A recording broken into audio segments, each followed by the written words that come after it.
Welcome, everybody. I know it's been a while, but we are back with the Meatheads podcast. Moves done. Fuck with De Niro. I got a Snyder extender clip, so who wanna play hero?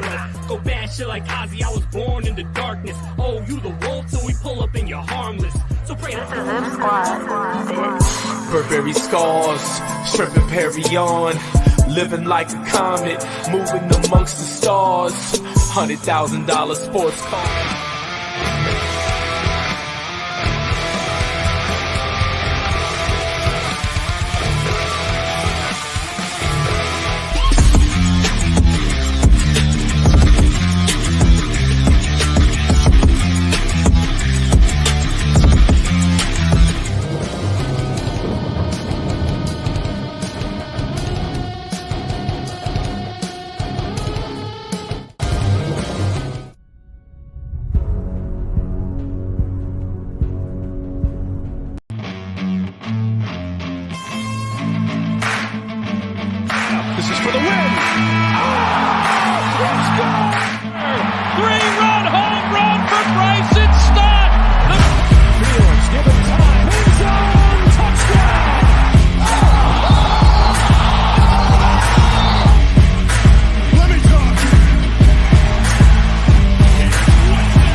Let me talk to you.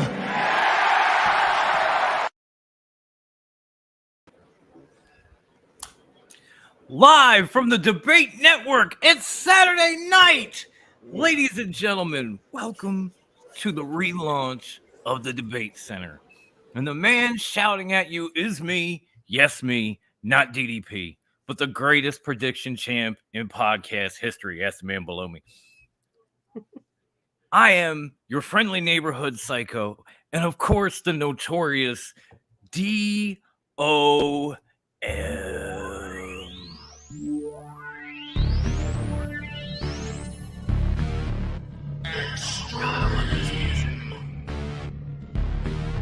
It's about to slap, though. Oh, we got another guest.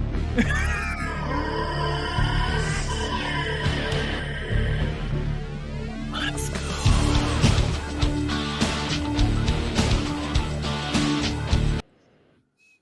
And since I'm only so rude, our next guest happens to be the first lady of Top Rope Wrestling Talk. Yes, she is the whole ass vibe, the ninth wonder of the podcasting world, because we don't treat her like a woman, but we damn sure don't treat her like a man. She is the incomparable, the incredible Latina heat herself, Grandma Wendy! Viva la raza! If you're not cheating, you're not trying. We lie, we cheat, we steal. We lie, we cheat, we steal. Mamacita. Hey, what's good, y'all? Hey. Everything's better with Grandma, y'all. TK. Love it. Are you, ladies and gentlemen. I thought you were going to be behind the curtain. And ladies and gentlemen, our next guest needs no introduction, but I'm going to introduce him anyway. He is the man with the IQ.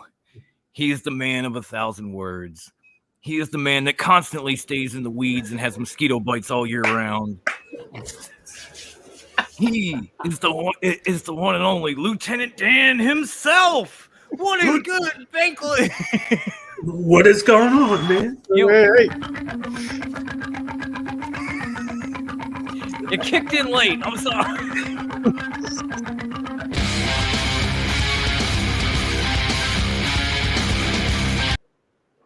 We're going to start a mosh pit before the show even gets going. It sounded like an ECW show for a minute. The music. And ladies and gentlemen, Second there. And ladies and gentlemen, if you don't know, our next guest is the man who drinks a lot of Pepsi and makes a lot of money on OnlyFans. You've seen him if you watch Top Rope Wrestling Talk for years. He is the newest member of Circle of Debate.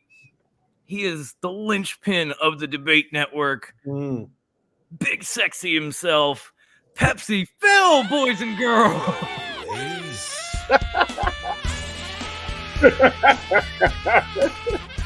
The DMs stay open. Oh my God. I'm dead. I'm dead. I'm fucking dead after that. Now, ladies. Hello, lady. and all right, outlandish. that's enough joking. Everybody needs to get serious and pay their respects to the godfather of the debate network, El Jefe himself. He is the Professor X of podcasting, the Triple H of Degeneration West, the devious one himself, Ivan C, boys and girls. What is going on, ladies and gentlemen? Yeah. What's good, Poppy? What you got for us today? Oh man, that's right. Yeah, man. I can only imagine what today's topic's going to be about. Oh, I think you already know because it happened 24 hours ago, and I know that even though we talked about it briefly on Circle Debate last night, but we didn't talk fully of it because we were a little uninformed live. We didn't we didn't really see what happened, and we were a little out of the loop. So now it's time to really break it down. Oh, yeah. And now we're here. And first of all, I want to let everybody know, ladies and gentlemen, welcome to the rebrand, the comeback of the Debate Center here on the Debate Network. And what's going on? The payer of podcasting. Hopefully, he'll be joining us too because none of them will be joining us. So that is for sure. The chef, Brian. What is going on? Oh, Brian. That's right. The man who knows how to cook very well. That is Mr. Brian Cook. And of course, folks, this is today. We have 3 topics of today's for the return of the Debate Center. And it's a lot of talk about what happened within the last 24 hours. I'll tell you that right now. And we're going to touch that subject. I know that we heard it all day from everybody today. I think we all have.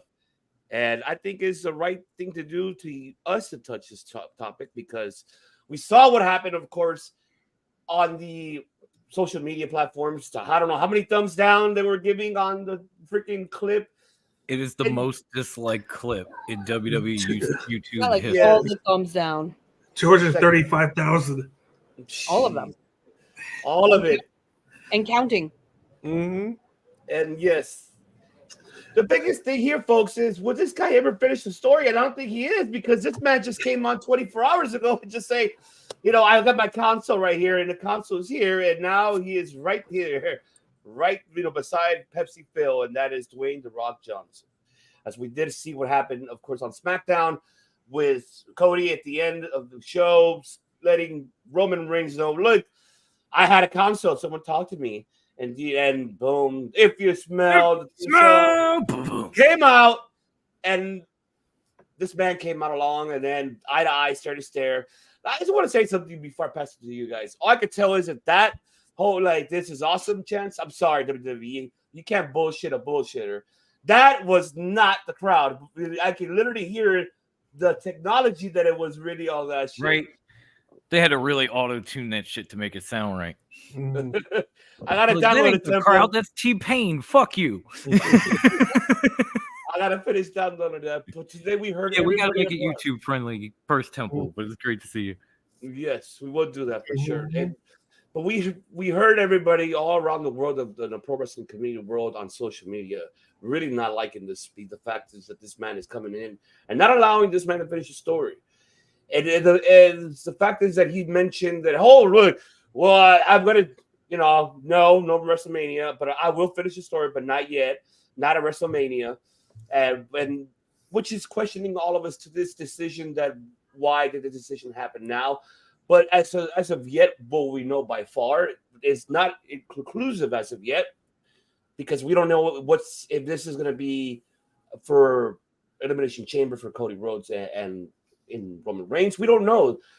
There's a lot of assumptions we could throw here, folks. But if we could say that this was the final decision, that they decided to go along with Dwayne "The Rock" Johnson to main event with Roman Reigns at WrestleMania, was this a good thing or a bad thing?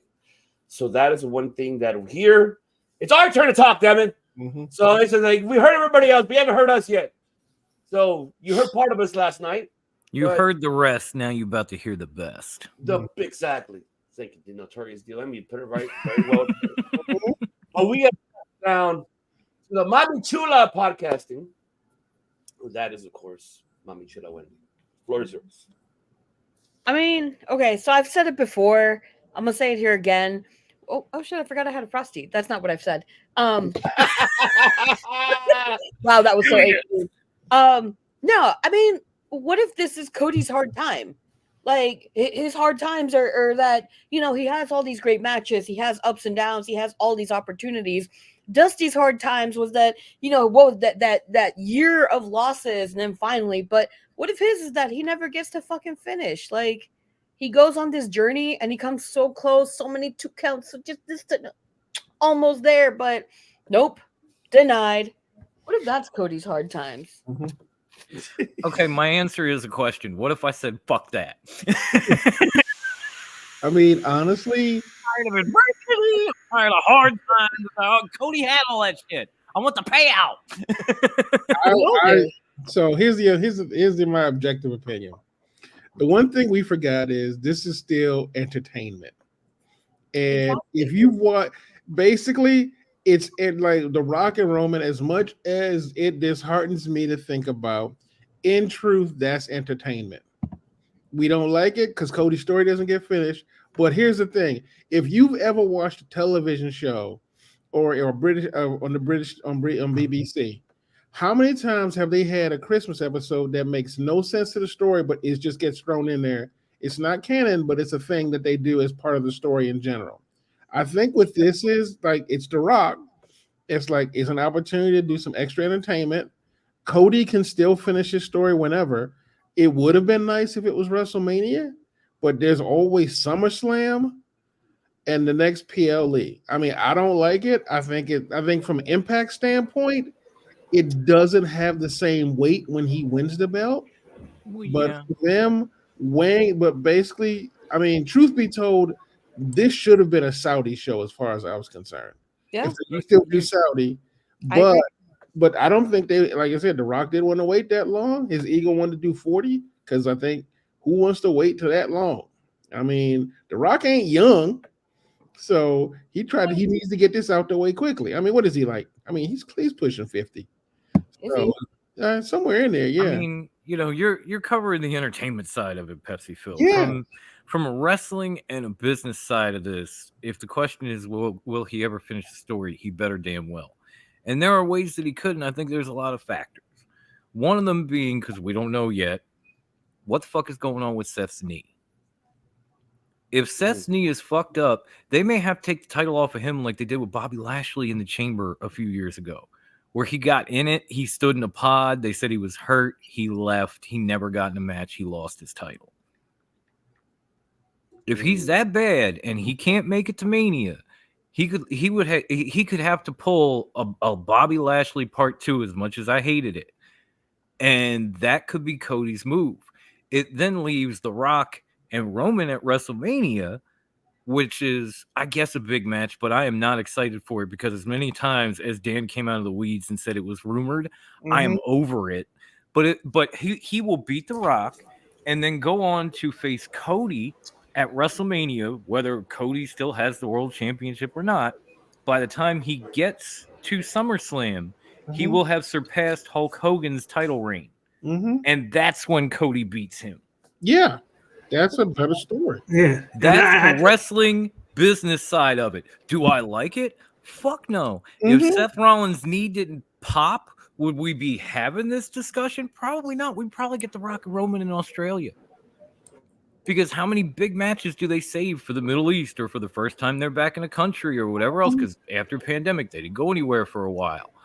So they try to give you these big monster fucking cards to get these international crowds, something that makes them feel like, oh, this makes up for lost time.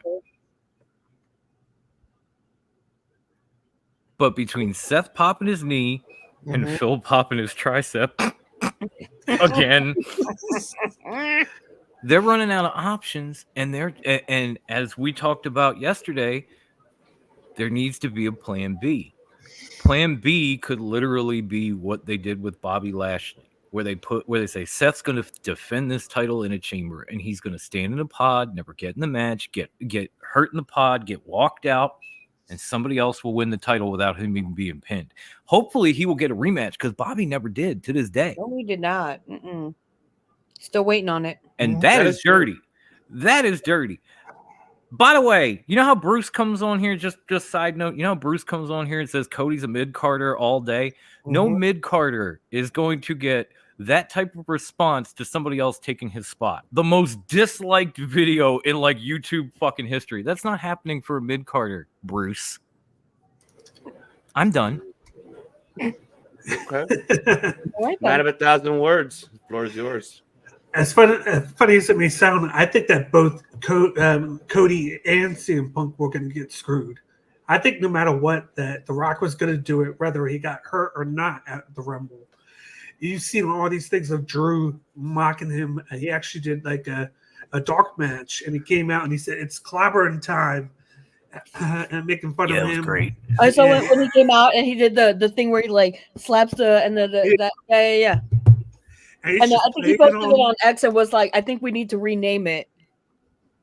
Yeah, and he's just playing off. It made me feel like that the plan was always going to be Drew and CM Punk, and they were going to have Rock come out and do Roman, and then I guess somehow Cody and Seth. And it's like, if you're going to do that, why have Cody win the Rumble and make a big deal of him pointing to a Roman? It just makes no sense. No. And everything within the back makes everything more clear now. Like, there's a shake-up. It feels like The Rock is going over Triple H's power because he's on the board. He brings in Brian Horowitz now for creative, for everything that he does. There's just too much going on at once. You just need one guy worrying about everything, making the decisions. Is the wrong time. The road to WrestleMania, the wrong time to do all this stuff. And it's like there's too many unknown factors going on right now. And it's like, what is going to happen? We won't know anything until Thursday, where they do the live press on Peacock. It's going to live from Las Vegas, where you're going to get a lot more answers. But it's like we're 3 weeks away to an Elimination Chamber. We don't even know what's going to happen with that, let alone what we know what's going to happen with Mania because of this whole Rock thing. Are they going to go with this? If they do that, what are they going to do with the Elimination Chamber match? Is it going to be for the title? Is it going to be for who's going to face Seth? Or is it going to be for the IC title? We don't know any of that because of everything that they've thrown at us in the last 24 hours. That's very true. You know what, Justin? You're not wrong, honestly. He said, "I'll never look at The Rock the same way again. He'll forever be in the same category as that Goldberg is when he beat The Fiend." I mean, in the end, wrestling's about ego. I mean, what did I say yesterday? You know, this is what everybody complained about when Sting showed up in AEW. Oh, he's going to get all these title matches now. Watch. He's going to be the new Goldberg. No. The Rock is the supposed people's champ who just got the most dislikes in WWE history on YouTube. That's the new Goldberg. I mean, in the end, wrestling's about egos. And like I said, The Rock apparently... Did The Rock ever get a retirement match? I don't think so. I don't think so because he never technically retired. Yeah, so I wonder if this is... Halo agrees. I do too. I do too. I mean, truth be told, The Rock's been in a bubble with me for a long time. But truth be told, I'm really wondering if this is how he wants to say goodbye. I mean, I thought about that. But it'd be interesting if the storyline is that Roman beats The Rock to get it extended, which would be interesting if they let it happen, because then that would solidify Roman as probably one of the best champions of 2 generations. Bear with me. I was going to say, at this point, as much as I hate to say it, isn't he already? Like, how long do we have to be bored to tears? Honestly. I'm literally going to make the Stone Cold clip of the fucking pillow and the blanket just boring. I mean, and it's weird. Like, if this is just another way, I mean, Dom, it ties into your boring dude. Let's face it, he has, quote unquote, and I use that word loosely, beat everybody. Or, Yeah, sure. But bear with me. A word that rhymes with beat is what you're trying to say. Cheat. Yeah. Cheat everybody, not beat. So, There's a difference. and so honestly, any win he has, even that 4-way dance he had at God, I just can't believe the Royal Rumble, we were bored. Yes. Like honestly, we literally said if it was a 3-way dance between AJ, LA Knight, and just Randy, Edge of my seat. Just It would have been so much better. that would have been a great match. As soon as Roman shows in, we're like, I'm falling asleep now. Maybe this is a way to kind of try to salvage the vestiges of his run. Because honestly, the last 6 months, well, I mean, probably longer than that, but the last 6 months specifically have been pretty damn terrible. And truth be told, what does it say about your championship run when the best thing about it literally is Jay and Sammy? No offense to them. But if your champion can't hold that run where he's not the main one, think about it. It's just me, Oos. Yeah, think about it. It's a bad sign. So if you need some way to like quote unquote refurbish, rebuild, no offense, Seth, your the championship run, using the Rock might be a good way to go. The problem is the Rock has to lay down and put him over. True. Now, I don't know if you're willing to say this, Pepsi Phil, so I will. The most electrifying man in sports entertainment can't make this man interesting. Honestly. Because how long is this match going to be? It's not going to be that long. How long can it go? You know what this man made the most electrifying man in sports entertainment? He made him the most disliked. That's history. Thanks, Norman. And even I love that. I love how everybody's here giving their comments here, especially Justin and Temple and Kayla. And appreciate you guys and very much. You know, losing like Justin said, losing to Cena, literally the perfect retirement. Now we get to watch Rock go out there and enjoy himself again. I think that could be the case. Because Cody Rhodes should have finished the story of Full Gear 2019 at this rate. I saw that before the stream and I laughed my ass off, Temple. And I know you had mentioned. Oh, sorry, Dan. Real quick, I know you had mentioned MJF being here. If MJF was in WWE, he'd be getting done dirty just like Cody. Yeah, he would. That's why I don't want him to go. Well, there's a few other reasons too, but that's why I don't want him to go. Yeah, honestly, they would reduce him to probably their second tier mid card. Shit, at this point, can we get Cody back in AEW? If he comes back, he doesn't have to abide by that. I can't get a title shot. You can't be quitting your job when you're EVP and come back as a talent. What the fuck? Sure he can. He don't want to be an EVP. He wants to be a fucking champion. And he doesn't have to abide by that bullshit anymore because his contract ran out. Can you imagine him working for Nicholas and Matthew? Yeah, because they love him. Red and Simpy. Don't forget Kenneth. Okay, don't forget Kenneth. Okay. Kenneth Omega. He did it. Yeah. Thank you. I'm saluting Lieutenant Dan all over the place. 1,000 words, buddy. Yeah. Dan? Your No, but yeah, go ahead, Bigley. You were gonna say something, but go ahead. No, I was gonna say that this just proves that it feels like the plan is they're gonna try and get Roman just second on the all-time list, which would be September.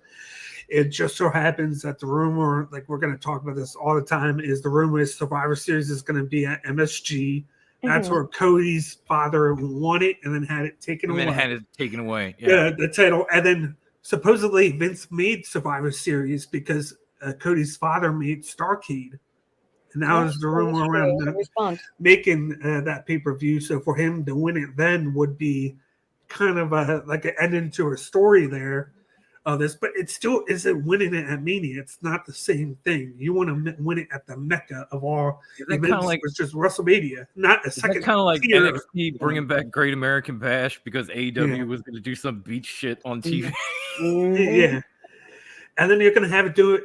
It's one of the big four, but it's not the big one. It's not the huge one. It's like, okay, we're going to take this away to finish the story, but it's not going to make the story feel the same as what it would if you win it at the biggest moment of the biggest pay-per-view at the biggest time, right here, which is going to be one of the biggest manias. And you're just going to take it away from them because you feel like they're not going to draw. Even though last year they drew a lot. Like this wouldn't be the first time. They drew, like last year's Mania was great, minus the fact that he should have won it.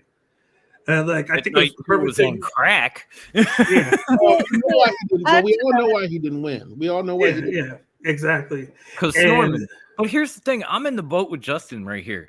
None of these championship reigns really fucking matter because you are all staring up at Bruno Sammartino and you could barely see the motherfucker. Oh, you have 1,000 days. That's great. I have like 4,000, asshole. You have to hold that belt to WrestleMania 50 fucking 5 to pass me. I don't give a fuck about you. I think the thing is, man, honestly, let's face it, ain't nobody gonna match that run. And honestly, oh, go ahead. I'm sorry. Go ahead, man.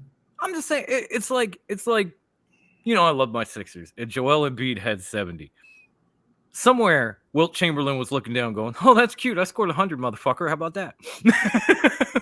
Like, it's a great accomplishment, but you're still looking up. And Bruno he defended it like 4 times, whereas Roman's like more like a part-time. Even though you didn't have all these events back in the day, he still was traveling to territory Yeah. all the time doing that. But you gotta also remember with Bruno when he ran, there was something. So this is the one thing I loved about Nick Aldis's run because it reminded me a lot of Bruno's run. Bruno was really fucking classy. Excuse my language. Really classy when he had You're that. really belt. fucking right. No, don't excuse my shit. Stay classy, San Diego. He was legitimately a classy champion, and he carried it. Same thing with Nick Aldis carried the same thing. I think Cody wants to be in that same realm. I think no matter what happens, Roman. Sorry, dude, he's just not in that same level. Like, I mean, yeah, he'll beat Hogan. Seth said it best. He'll be a Hogan-esque person. He'll be like, I guess he's a face of the company. But truth be told, when you think of a champion, you thinking of Seth. The one thing I thought that might make it a redeemable quality is, what if Cody's story isn't just to win one championship? Oh, hey, that's a good point. What if his job is to win both of them? Is take them both. Yeah, that's what I was thinking. Like, he would win one at the Chamber because Seth, and then turn around and take the other from Roman at, well, I said SummerSlam. Apparently, according to the man of 1,000 words, it's September. So Survivor Series or whatever. What the fuck do they even do in September anymore? Isn't it a Middle East show? Yeah, probably. There you go. He's gonna beat Roman in the Middle East. You know, honestly, if you think about it, he goes up to Roman, goes, "I'll put my belt against yours, winner take all." He finally gets to finish the story, which is him winning 2 belts in Saudi Arabia, and that's how he takes everything from Roman. Yeah, which it's a way to go.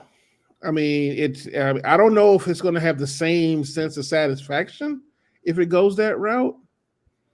Because then once he wins that first belt at Chamber, we'll assume let's ruminate that it might be Chamber. We all start saying, is this the end of his story now? To your point, I get it. It won't be it won't make as much of an impact. But at this point, I just want this fucking snoring ass title reign to be over. Question. I don't care where it is. It could be in 3 weeks. I don't give a fuck. Quick question. If and when, well, mostly if he gets to finish his story, how long is his reign? That's a good question. That is a good question. It has to be a year. I do not have the answer. It has to be at least a year, or it meant nothing. I'm thinking like 6 months. You know, like if he were to, maybe he wins it at Survivor Series. Maybe he drops it. I don't know, Mania or in the Middle East or something. But I'm thinking like at least 6 months. But who?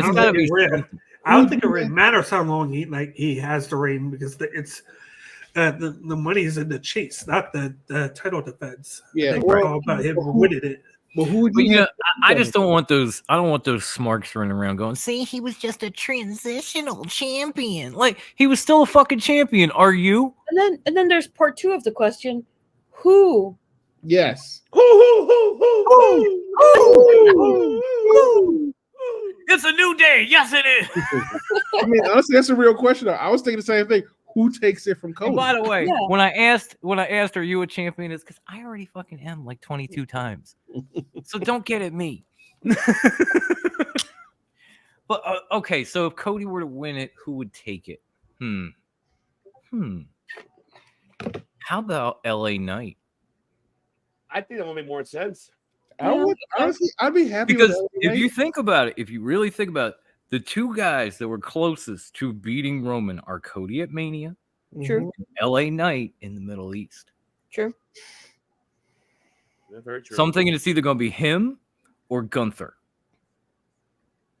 Gunther already has the IC title at the moment. Yeah, though. but once Cody wins it and has it for a while, by then Gunther might have dropped it, or Gunther might win the Royal Rumble after, say, Cody wins it. This is hypothetical. Say Cody wins it at Survivor Series. Rumble comes up, Gunther wins. Okay. Goes to WrestleMania, takes Cody out, becomes the new champion. By then, he's probably dropped the Intercontinental title to somebody else. Like, I don't know who. Maybe it's LA Knight. Maybe it's Braun Breaker. Okay. Maybe it's me. I don't know. Give me the pencil and I'll put the just shit like together. a wrestler, right? Just like a wrestler, booking yourself a championship. I hope you have to, Rock. It's gotten us this far, Pepsi Phil. You're welcome.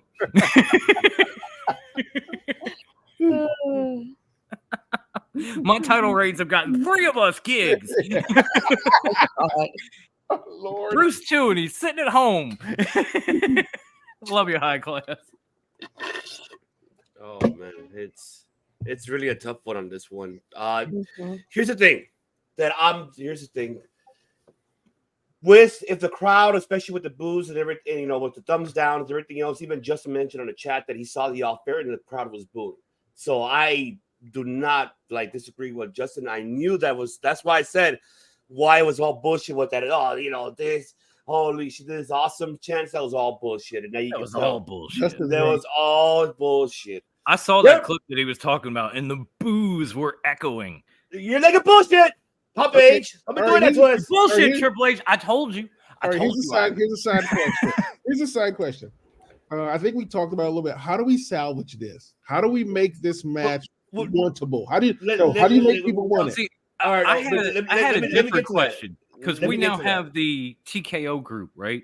Are they going to treat this differently? Are they going to look at all those dislikes and say, "Man, we got to do something about this shit"? The people are fucking hating on it. Tom, the future. What's going on? Cheers, my mate. thing is, are they going to do this every time they have this situation? Are they going to intervene and butt their heads into this when it should be Triple H doing the booking and worrying about this? Are they going to always go over the top of him? Is that going to happen every single time? But they're 1-for-1 so far, ain't they? But hold on. But here's the thing, though, Bakley, and this is where I think where I was going to get to, that with all that anticipation, right, it's going to get to the point that us, the fans, are going to just do the shit out of it because it's going to. I'll tell you what it reminds me of: WrestleMania 30, when they made Batista versus Randy Orton. Batista won the Rumble. Nobody was fucking happy with that shit. That's true. Randy won the championship. Okay. So Randy had he had the title. It was going to be on one-on-one. But when everybody heard Bryan Danielson did not win it at all, everybody was booing the fuck out of it. People were back.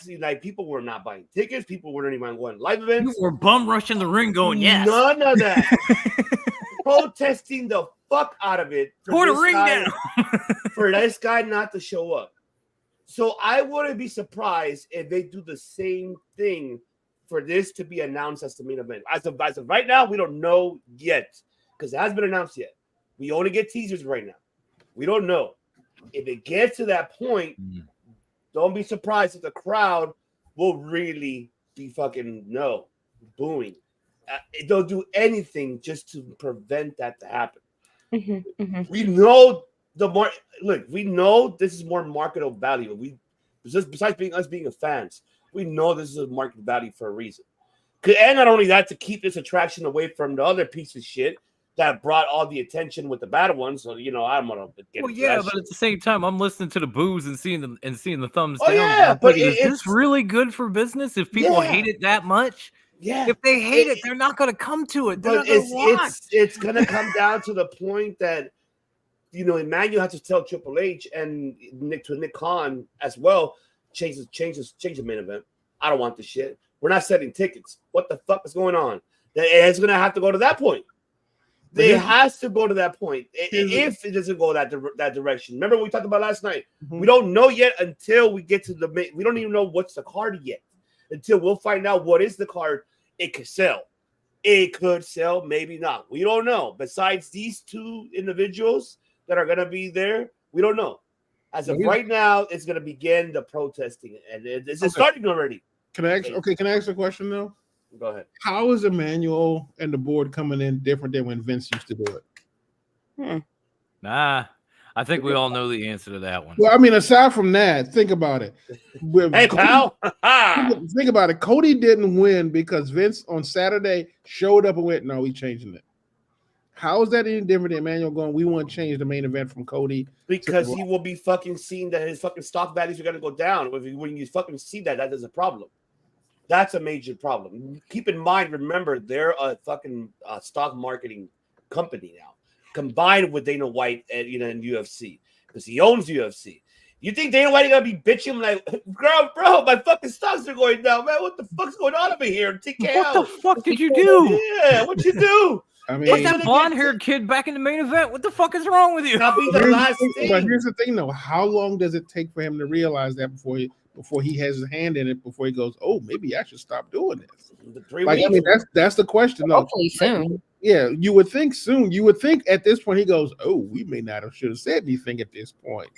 But here's the thing: we got what? Well, we have seven. Was it at this point? What 500,000 interactions on YouTube, which 250 of them are down votes, which is honestly the first for WWE. Because honestly, let's face it, the WWE fan base, they love everything. Rabid. They are rabid. They love, so for them to hate this, for them to physically and like literally visually show their dislike for this. I mean, it's a thing, but doesn't mean does it register with him that these are the people you need to suck up to? It's not like, does he understand that a UFC crowd and a WWE crowd are two different crowds? You can't use the same rules. I get that, Phil, but what I'm talking about is more the market value of it.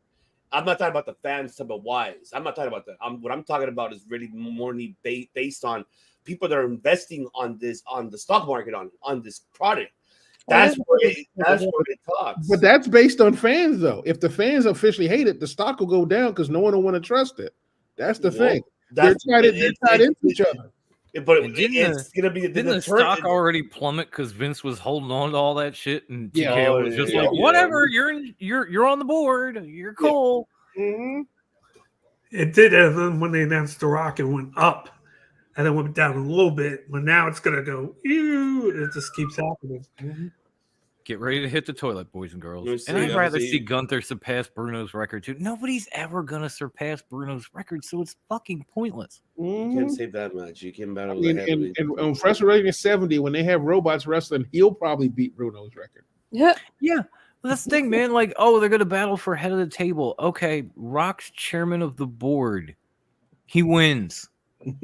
What's the match for? Like, okay, Roman is a competitor regardless of where his status is. Rock is on the chairman, is one of the chairman of the board. But he's not the last call, though, Dom. The last call is Emmanuel. That's why people need to understand that. People always forget. I get that. I'm not talking about you, but I'm talking about everybody in general. Everybody that, the community. They have to understand that at the end of the day, Ariel Emmanuel, the billionaire who bought these two companies and combined them to one, is the final call, because he's the one who invested on his money and is investing on these products to make sure that he get his money back. So he's gonna make the final call on this shit. He's gonna have to say, "All right, fucking, let's do it." I agree with Justin here, where he says you can't make a battle. I think that's the reason why. I think that's why he brought Rock in, because Rock would be his voice, because he doesn't necessarily know the business on that side, like he does the MMA side, where like on that side, that's why he kept the Dana there when Dana got bought out, because Dana knew everything there. He's basically the voice, just like he brought in The Rock to be the voice here. It's Triple H to run it. Like, he's going to be the last guy to be like, okay, thumbs up, but he's going to take advice. Kind of like what Cody did with The Rock. And then he went, gave Rock his spot. He just went, okay, they're going to fucking hate you. I'm out of here. But you know what, Temple, I've seen it. I'm sure Wendy's seen it. And I don't know if we're the only two, but Wendy and I love watching the world burn, per se. So to see wrestling Twitter just melt the fuck down over. I'm this loving it. I'm here match. for it. It's like, oh yeah, please send the tweets. Where's the feed? Where's the feed? I gotta have it on. She All said that. the magic. It's like that Nana La show with Nana and Mona. Are you mad? Are you feeling sad? And all of Twitter. What was Richard Sherman's big thing? You mad, bro? You mad? I mean, and for all of our complaints about this, we have not shut up about this for the last 24 hours straight. No, like for me, it's just, I'm not even like I mentioned. I'm gonna wait. Not us. I meant like the crowds in general. The community, yeah. Fandom in Well, general. like how Temple said it, and like how Mommy Wendy said, like it just everybody's great. Like for me, it's just like, what do you fucking expect? It was gonna happen. You think it was not? Fuck, what's Plan B? That's why we did the show last night. Plan B. What is fucking Plan B for what? Because you got two of your top stars that got hurt, fucking, and now what do you got to do next? You got a two-night event that you need to sell out tickets. You haven't even finished yet. What other way to fucking do it? I mean, there has to be a way, but we're debating here if this is the right way to do it. And as a fan and as a business person, that's the only like how we got to see it in both ways. It sucks, but what can we do? I mean, well, if it sucks, how's it going to sell out? Well, no, for me, this feels like a panic move. Like you said, the plan A was Cody versus Roman, Seth versus Punk. You lost Punk, and now it's like you can't have your think about it. If night one was Seth and CM Punk, and night two was Roman and Cody, that's a hell of a WrestleMania. That's damn good, man. And honestly, it even looked like Triple H had the plan in place. Like, okay, we're gonna stick with Roman and Cody, and we're gonna put Gunther in CM Punk's spot, and he's gonna fight Seth if Seth can go, and we're gonna take it from there. And then all of a sudden, Friday came and went. And now Cody's not in, Rock is, and Cody's gonna do it some other time. What if it was like, if we can't have one, we can't have both? Think about it. Is that how he was when we were kids? Mommy, Buffy, I want that. No, you can't have it. You want this, you want that. Well, no, if you think, all right, give it to me. But we're not talking about the rest. We're not talking this Cody story, but we're talking about the story of WrestleMania. If you think, I was just talking about the generic. Oh no, you're right. No. But I'm talking about the fact that the story of WrestleMania is great when you have Seth versus Punk, Cody versus Roman. If one of them can't happen, you already cut your storyline in half and it gets ruined. How do you fix it? In this case, apparently, it's The Rock. Do I agree? No, obviously not. But if you're holding off to make sure Seth is okay, so you can get your Punk and Seth versus your Cody Roman on the same card, that whatever card that is, I don't care how embittered we are about it. We are going to watch those two matches in the same card. For me, it is what it is. But remember what I said last night. The one thing I said was, if this is the case, what they needed to do, like how I mentioned last year, how they did it like in Hollywood. They should have done this in Hollywood, but I know that this man was busy, Dwayne Rock Johnson. So they should have done night one, Cody Roman. Cody beats Roman for the belt. Night two, Roman Rock for the head of the table, how Temple mentioned in the chat. And then Roman beats The Rock. So he doesn't lose anything. He still has that head of the table, head of the table for the family. So he is like the number one guy in that family fucking in the ring. So if they can do that direction, I'm happy with it. I don't care. I'll be happy with that if they head that direction. As of right now, we don't know if they're heading to that direction. Yeah, I guarantee you they will, because I'll say reasons, and I'll back my word for why, because we said earlier, because when the crowd is at the end or pulling the shit out of it and are not liking it, and the whole social media spreading around the world. That's one thing you do, folks. When you give us access to this, how fucking we're gonna talk our shit? You're like, hell, oh yeah. We gotta go back to status. We're gonna hold on. I gotta do it. Is Wayne Brady gonna have to choke a bitch? I'm gonna have to do some shit like that. And fickle. They're fickle. Yes. I'm gonna have to do all of that shit. I have to. But I gotta say what none of us have said here, and that is because you brought up Hollywood and The Rock do it, but he was busy. If Hollywood hadn't canceled The Rock, he wouldn't be here right now. That's how much he gives a fuck, okay? Because if he gave a fuck, he would have came to Hollywood last year and done this. Instead, he was like, "Oh no, I'm gonna go make some shitty movies and get into some shit, get canceled in Hollywood." And then he came back because he had no other fucking choice. Well, let me remind you that Hollywood was actually open last year. This year, by the end of the year, it was closed, and people were on strike. Nobody did shows. Nobody did anything. That's true. Then these guys were not making. What do you think, John Cena? Oh no, I'm just saying between the combination of movie flops and some personal issues with The Rock, Hollywood kind of went get the fuck out. John Cena came in. John Cena came in and put people over. So that's what he did. Thank you, baby. Thank you. That's the question. That's the question, right? That's the thing, Dan. When John Cena came in, think about it. Remember before he retired, that man lost every single match whenever he came back. But he just said he hasn't won a match in over 2,000 days. Cody better. What up, Morgan? Oh, Morgan! Hey, what's happening, homie? Like Dan said, he ain't won forever, but every time he won, he put everybody over. That's true. So, he let Solo kill him. He said he doesn't want to change everything going on just because he pops up. Yeah, he wants to keep everybody there. The other one's John Cena because he's dead. Because Solo killed him in the middle of my man. Get chill, man. My man, chill. What is good, homie? But seriously, but that's the difference between The Rock. I'm glad you went and got your ass in this chat. My man. But that's the issue. That's The Rock. That's the difference between Rock and Cena. As much as people love The Rock, the thing I love about Cena was no matter every gimmick. Let's face it, his gimmicks were terrible at times. But the kid loves wrestling and respects the business for what it is. The kid, get out. Right here, Morgan. Meatheads podcast soon. We'll be back in action soon. Right here. We see his comment. The only reason why is because I remember him when he first started, and he had that new car smell on him. But the thing with The Rock, he comes in, you're going, I don't care if you made $1 billion movies, they were terrible. You just say that because you hate Shazam. We know that already, bro. I know you fucking hate Shazam. Oh no, I hate almost more than a handful of that man's movies. Why are you hating on this bad movie, man? Nobody wants to say it. Like, yeah, he's. No, I'm with you. Hold on. I like the rest. Hold on. I gotta put Phil on the spot now.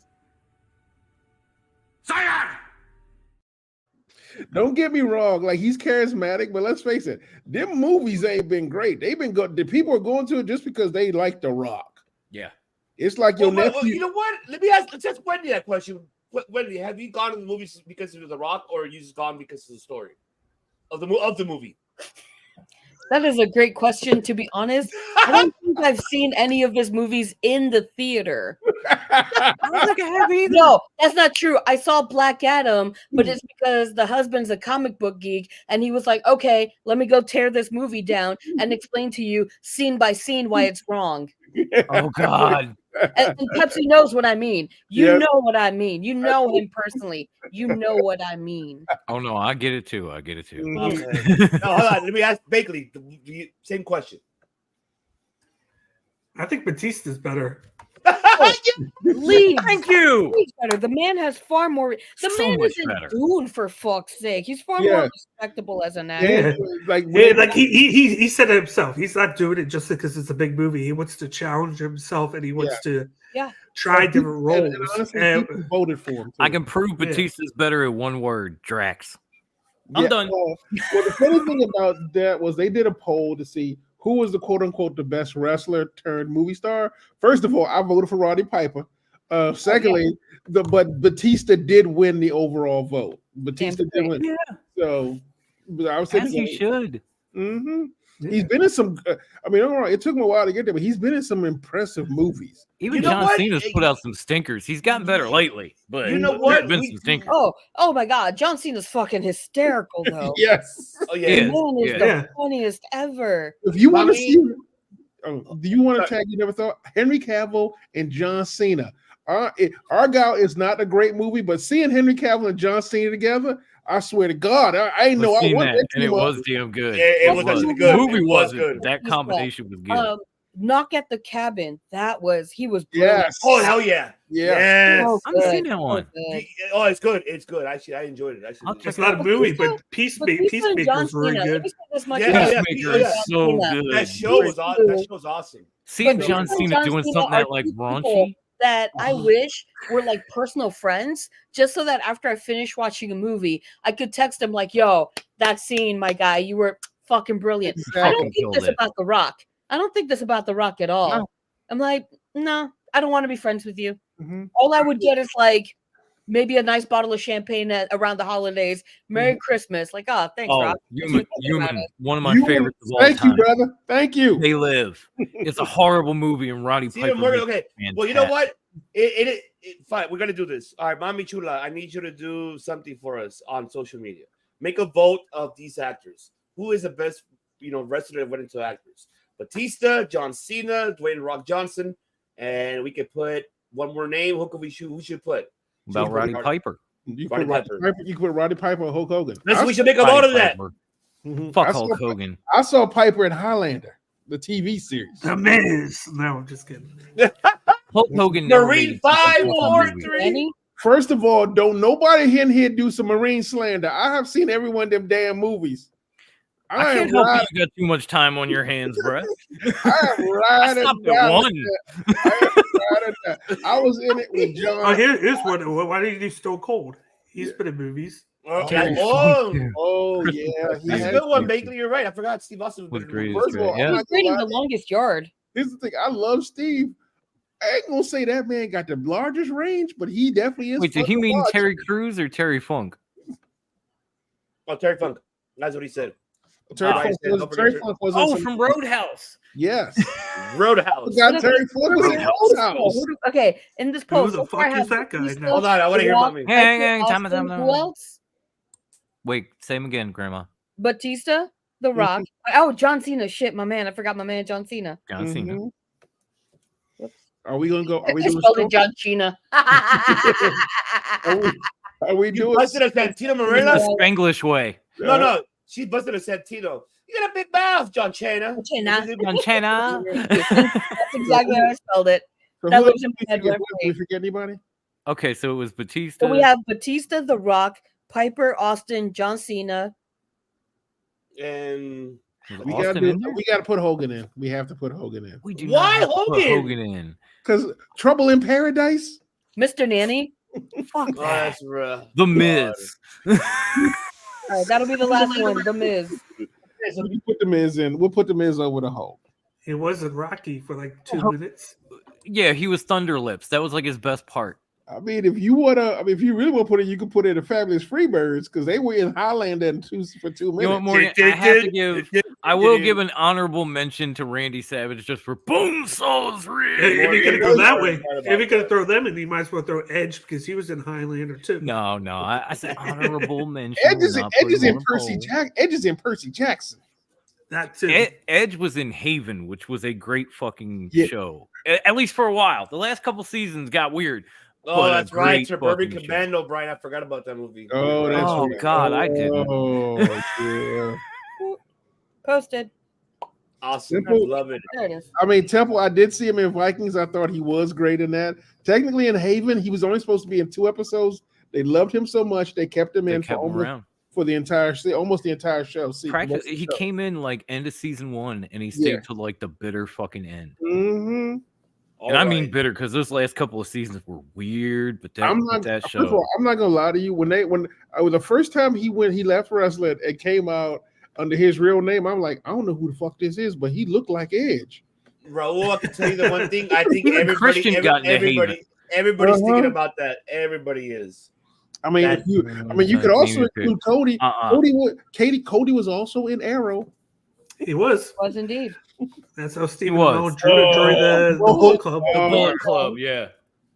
I'm sorry, Most Brian. recent I have to person- boo that movie. Maybe when I was a kid.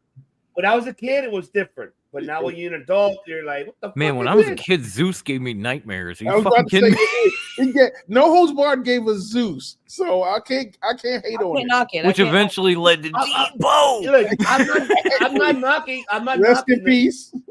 Look, Rest I'm not in peace, knocking Tiny. it. I'm not knocking that, but it was just. We love I was you. Just like, I was just like, what the Oh no, fuck is- it does not hold up well. It does It not. doesn't. And- I mean, come on. And it being a little too soon, since we're on that note. Rest in peace, Carl Weathers. Jesus fucking Yes. Christ. Yeah. If y'all can't see, I got Rocky and Apollo behind me. I love Carl Weathers. I don't care if it's Rocky, Oh. Predator, The Mandalorian, you name it, Chubbs. Look, It's you men all mentioned. in the hips. Look, Oh, you men I love mentioned The that Rock one. and Be Cool. He was such a fucking trip. I'm not gonna lie to you. At that period, The Rock was actually trying to act.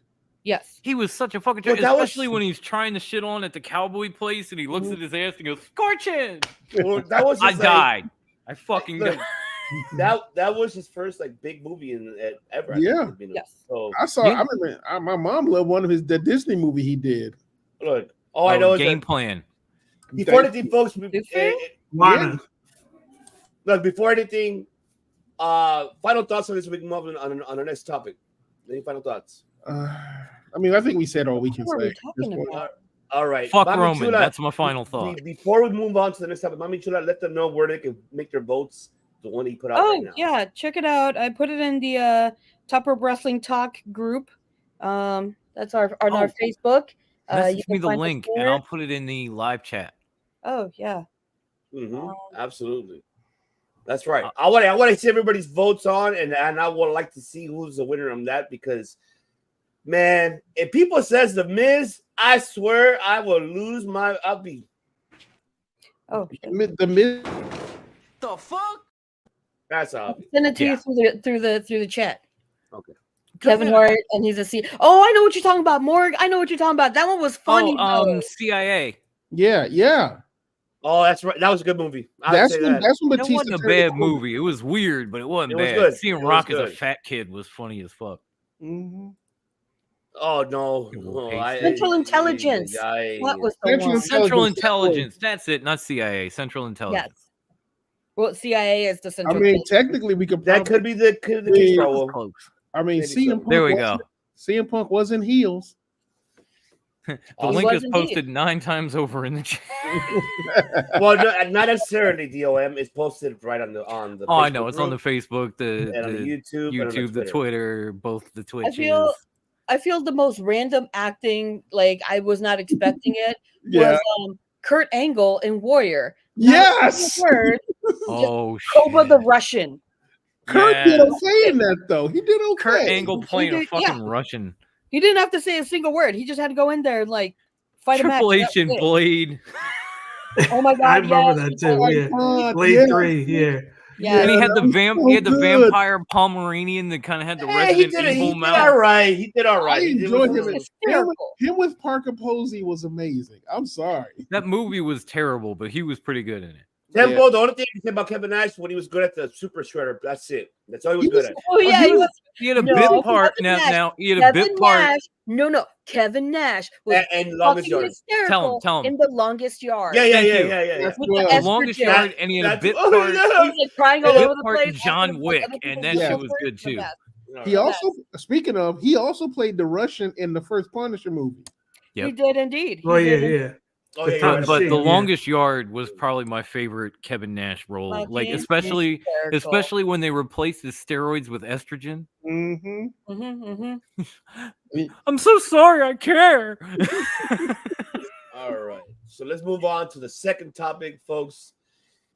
And this topic is, of course, will there be a future main event star? And we're gonna start with the women's. I have separated both with men's and women's. Okay. So we're gonna start with the women's. So this is what I have here. I'm right in front of me. I can't fit all of them, folks. You gotta give me some time. I can only fit some of them here. But I separated, of course, the brands because you can see I can't fit TNA, I can't fit New Japan. It's difficult for me, but I just had to fit whatever I can.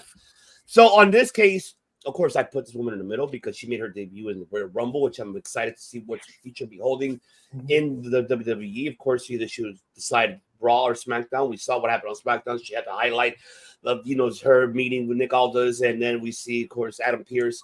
Where was she signed? That's the biggest question of Jade Cargill, which you're looking forward to. But besides us here, is right now who's really been put on television as of late, and these are really young women stars that we are looking for the future of PBS. I know I put 2 veterans here. However, they're back on television. One is back on main television for such a long time, and that is, of course, Diana Perazzo.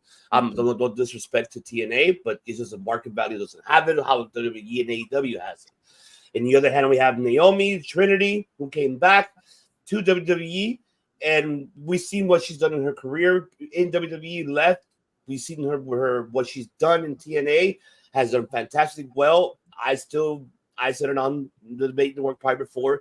She should have stayed and not come back. But it is what it is. I'm happy for her. Congratulations for coming back. And now she's fully back on SmackDown.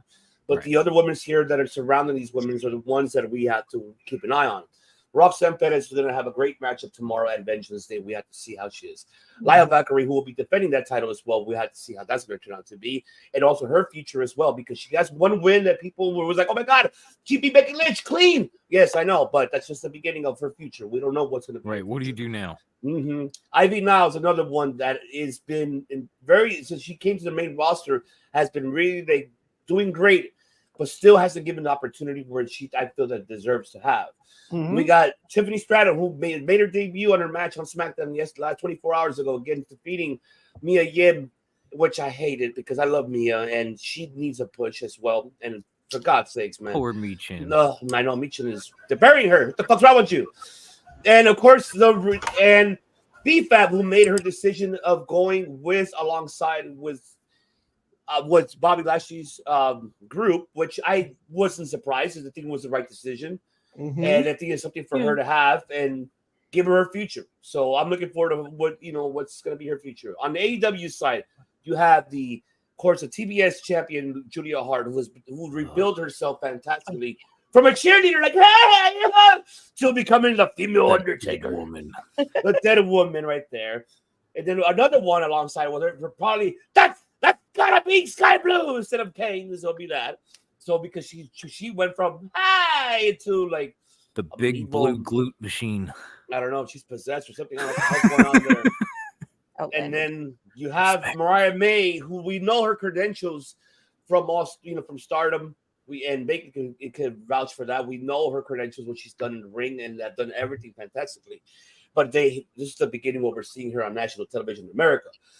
Chris Statlander, we've seen what she's done prior, but we noticed that she changed her character, and now we're seeing her in Stokely, and they're doing something that I don't know what the fuck they're doing in the Ring of Honor, but it gets me intriguing.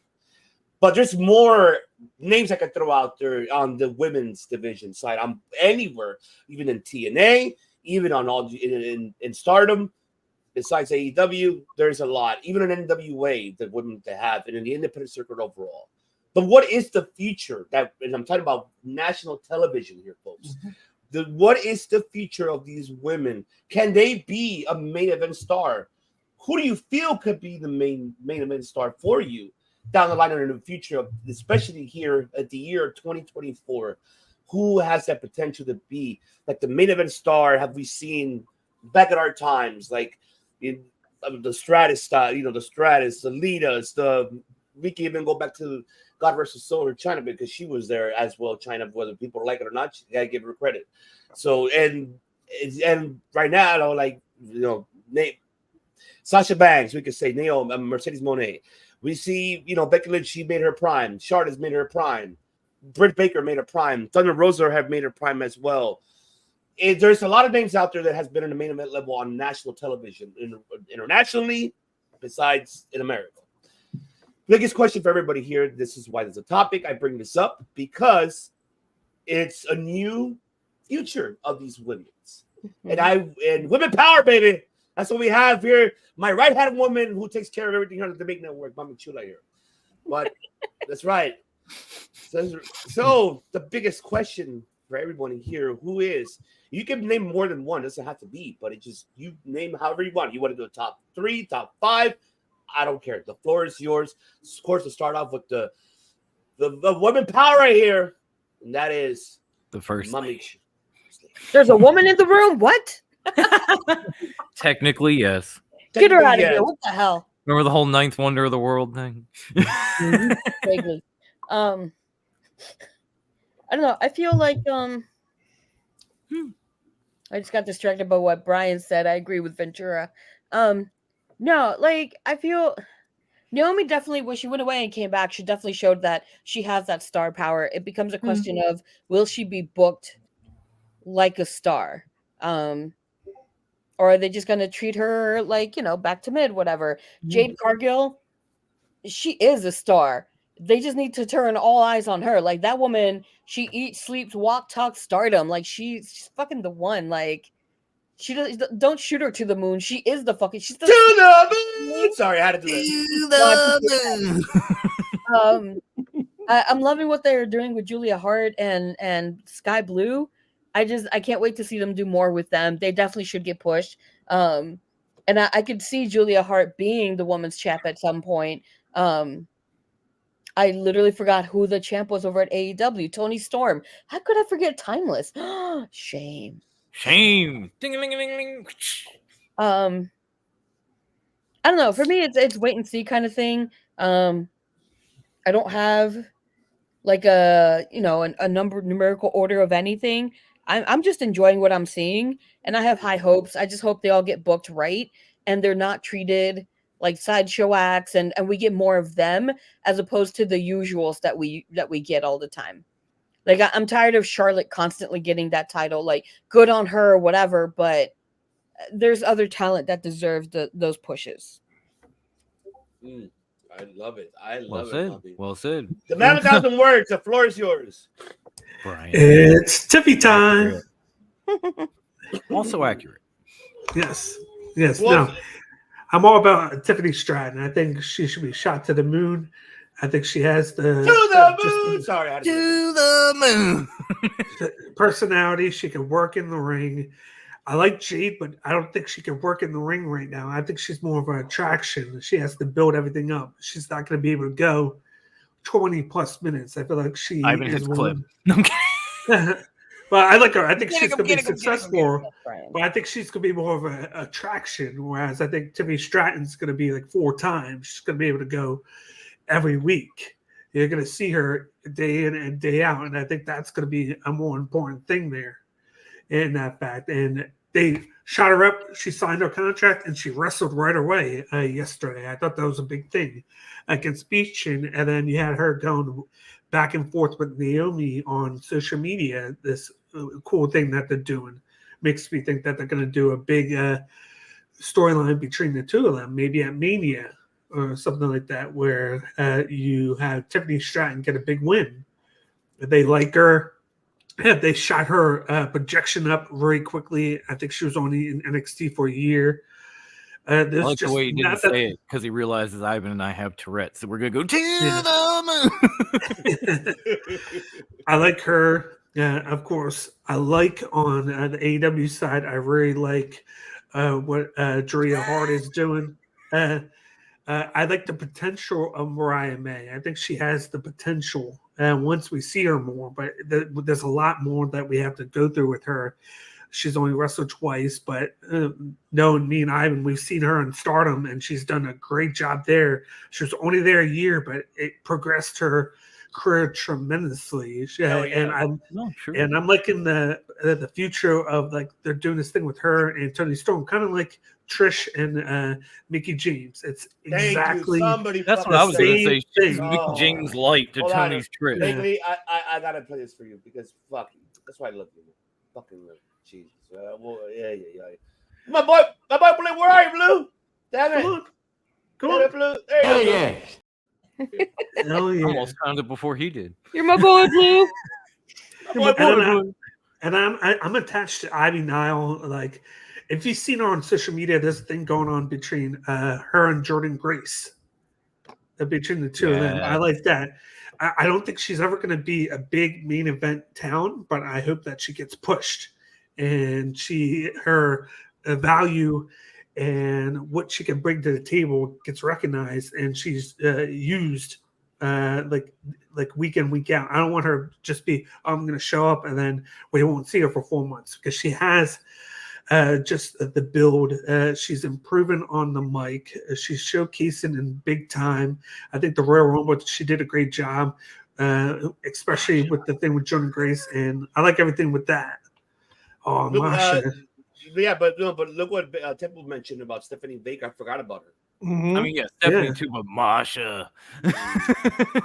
Bakley, I mean, Temple, good fucking call on him. I forgot about it. Go ahead, David. My apologies. Go ahead. And then, like, I think all these women are going to do a great job. Like Roxanne, she's very young. They can afford to leave her down in NXT a little bit longer before she gets caught up. You got Lyra Valkyria. I like how they're showcasing her a little bit more on the mic. We've seen her in the ring, but like the more and more they use her on the mic, the better she gets, and that's going to make her more valuable. Sky Blue, she's not just a woman with a big ass now, so we're seeing more of her. She can wrestle, and I like Deanna Prasso. She's getting that big time push right away. I just hope that they're not doing it too soon. Statlander, I like the fact that she's away from the Aryan gimmick. I like that. And she's doing a little bit more personality. The things that her and Willow are doing with Stokely. It's funny. And the way she helped build Julia on top of all that. That too. Like all these women are doing a great job. I feel like I love the fact that they're all getting time. BFAB, she's finally getting back on TV now. Maybe we can see her wrestle now. And I'm looking at it all. So it's like there's really no wrong answer here for me. Yeah, but your top one, what would you choose though? Like if you could have a top 3 or 5, Tiffy time. So only one. That's only one. He said it's Tiffy time. Tiffany time. Okay. All right. And it's hard to argue that she won me over in that hardcore match with Becky. No lie. Like I was kind of on the fence about her. Once that went down, I was like, nah, she's got it. She's fucking got it. You get in a hardcore match with Becky Lynch, you hold your own, and you earn my respect. Okay. So I'll give you that. All right. I'll say, Pepsi Phil, go ahead. First of all, obviously it depends on the booking. Right now, every single one up here has something that makes them huge. Like Jade, like I said, Dan's right though. Everyone has a certain something, like a thing. Like Jade, yeah, she is an attraction right now. I think maybe debuting her on the main roster might be a little too soon for her. I think having her run the NXT women's division would be great for a while. Mariah May, yeah. I mean, she's already a proven commodity. Deanna Purrazzo, same thing. The interesting thing about all of them is there isn't, like Dan's right, there isn't a wrong answer. Because, like, truth be told, I think the only one I once questioned was Roxanne until I saw her win her first title. Like, I saw that match, and that match was great. And at that point, I didn't know. Honestly, I knew very little about her beyond the fact that she was at NXT. But it's interesting because this list of people, because if you look at all of them, they all have an it factor that literally comes down to booking. It literally comes down to pure booking. Because every single one of them, like I said, I look at Ivy Nile. I mean, do I see her as like a face? No, but I can tell you right now, she gives me the same vibe as Triple H does. If you want someone to build up your face, she's your villain. Like she is the best villain you can have. As like opposite, no matter anyone at WWE, you put her against them, she's the best looking villain you could probably have if you're a face. Because it just looks like a great match, no matter who she's with. I like that. Like that's what I'm looking like. That's what I want to say. Deanna Purrazzo, I mean, she's, like I said, she's growing into who she is. Like she's already pretty much, like I said, we already know. I mean, I still call the best women's technical wrestler, period. And I still think of her, honestly, I'm going, that's a little Dean Malenko right there. So it isn't a matter of who isn't going to be a superstar. It's like, who's going to get the opportunity? Who are they going to see who I guess I hate using this word deserve, but who are going to deserve to be getting an opportunity? Because all of them worked their asses off to get to this point. And ain't nobody a slacker to get to this point. Like even I'm sorry, it's just that what you movements just said right now. Right, like combine Jade's DNA with Ron I don't want to see them things. I don't want to see what that's gonna pop out. Superhero, no. Next thing you know, you gotta see what the fuck kind of mutated Captain America type of shit would that come out with? Jesus Christ. Nothing on that. Even like I said, even Chris Statlander, even though she got rid of the alien gimmick, which I miss, like I like the fact that this time around she is way more charming with the gimmick gone. I mean, granted, it is the interaction between Willow and Stokely that really makes it work because I mean, God, Stokely make everybody good. But like we're seeing more of Chris Statlander now. Yeah, like not just her wrestling, but like the actual quote unquote personality. Yeah. Which is what the thing I enjoy most. It's and like her version of Tony Storm. Mm-hmm. We're actually getting to see more of Statlander and less of a gimmick. With Tony, it's more the opposite. We're seeing less of her and more of a gimmick. Yeah. With Statlander, it's in reverse. Yeah. But with Tony, we needed to see something beyond just a great wrestler, Tony Storm. Yeah. And we needed to see something from Stat beyond the gimmick. Yeah, exactly. So that's like and honestly, I'm kind of with Dom on this one. Naomi, actually Dom and Wendy.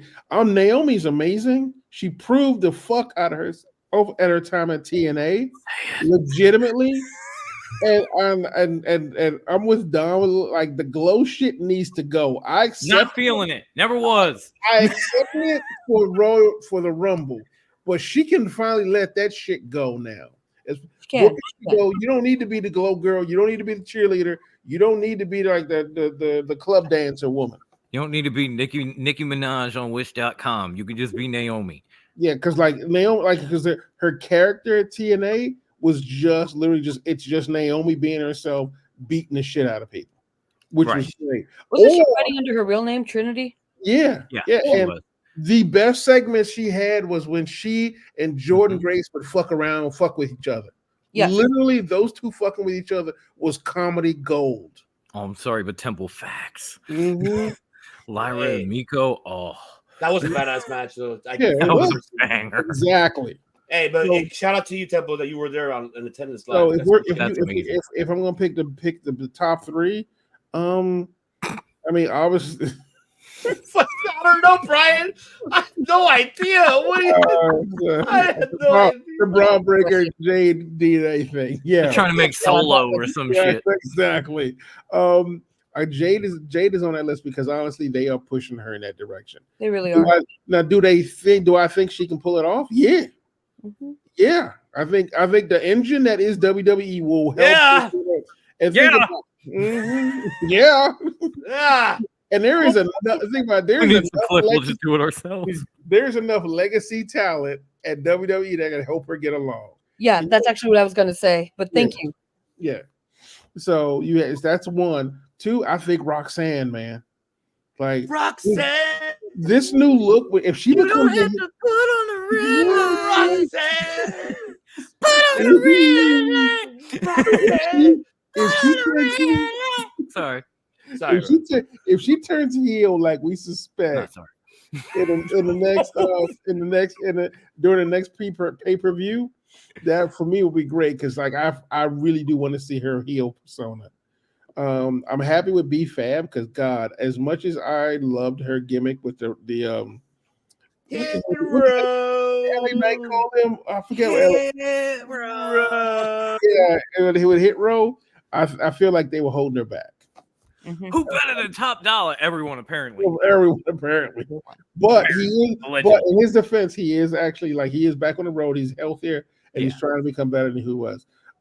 Mariah May, I am so excited. It's unhinged. I am genuinely excited. And truth be told, the one person, and Ivan will probably understand the love I have for this woman. I think I do. I found her by accident on YouTube. Viva Van. I know a lot of people don't know who that woman is or see a lot of her work, but I have seen several of her matches on YouTube and a few other clips. First of all, watching her walk into a room or walk into a ring is incredible. I saw Ooh la la. She did a tournament in the Philippines. Respectfully. She did a Philippine tournament. Respectfully. Exactly. And she was amazing. It was like, and honestly, it was a 5-way dance, and she killed it in a 5-way dance. Yes, sir. It's basically like one level below a battle royal. So, so she's the one. Like one person away from Elimination Chamber. Right now, what I'm waiting to see is like the only thing she really needs is like a ROH or a TNA to kind of get off their asses and realize how good she is. Because right now she's at that point at that Matt Cardona level. Every promotion she goes to, she's getting a belt. Period. Mm-hmm. Like they don't bring her in unless they're going to give her a belt. So like I said, so yeah, I follow her on Instagram, TikTok, all of it, because she's hilarious, and she seems like a genuinely nice person. She is. But she's a great wrestler. That's the important part. Tremendous. Notorious, the floor is yours. Okay, I'm not gonna be like these guys and go through every fucking person on the screen. Okay, I'm not a man of 1,000 words, and I don't drink Pepsi, so I'm not gonna do that. I'm not gonna give you the long-winded shit. I'm gonna give you what I just came up with that I'm calling the candy scale. I'm gonna give you now and later. Okay, in AEW, the now is Deonna Purrazzo. That woman is a main event no matter where she goes, except WWE, because, well, we all know. Mm-hmm. We all know you don't exactly fit the profile. I'm gonna leave it at that right there, and I'm gonna be done. Deonna in AEW right now. Later, Julia Hart. That woman has amazed me over the last year, and if she keeps climbing the way she does, there's gonna be a championship that ain't TBS on her shoulder by the end of the year. In WWE, I think now I'm with Dan. I'm with it. Now it's Tiffy time. That woman, I used to talk shit. I used to be like, oh, she's just there because she's thick. Temple, I said the same thing. And I have completely changed my tune. She is fucking amazing. The later is definitely Jade. Hands down. Mm-hmm. Hands down. That and to Dan's point, if you saw her in the Rumble, she looked a million times better in a ring than she ever did. She has been busting her ass in the PC, and it showed. Mm-hmm. It's why I was not afraid to go out on a line, Wendy is my witness, and make my bold prediction for the Rumble be Jade's gonna debut and win. And that was back in like fucking November. Like before Survivor Series. So I think maybe not now. I know she was, yapping a little bit the other day on TV, and that's cool. Maybe not now, but she is going to be a main event talent. Maybe by the end of the year, maybe next year. That's and I'm going to do a bonus now and later because I agree with Pepsi Phil. Viva Van, Ivan put me onto her a while back. I love that woman. She's tremendous. Yes, I think she could main event in any fucking promotion on the planet. The later is somebody that Ivan and I had the pleasure of fucking interviewing a few months back, and that is our new bestie, Zamaya. I love that woman. She's fucking fantastic in the ring. She's been doing it now for maybe a year and a half. She is like Bull Nakano reincarnated. By the way, she won the PCW Ultra Women's Championship. She won it. Triple threat match. I know, and it's only gonna get better. You know, can't wait to have her back on the show because I want to talk to her when she's a champ. Can I hit it? Do it. I gotta find it, but can I hit it? Because I was gonna bring that up. I was gonna say I know I'm saying later, but at the same time, she's already the Ultra Women's Champion, and motherfucker. Yes. I gotta send her that clip for sure. Oh my god, she is amazing. Viva is as well. And I'm sure she could go anywhere and be in any promotion and be a main event talent. Even in AEW, even though they don't really know what they're doing with women, Zamaya is on her way to being Viva. Mark my fucking words. That's it. I'm done. There's nothing else.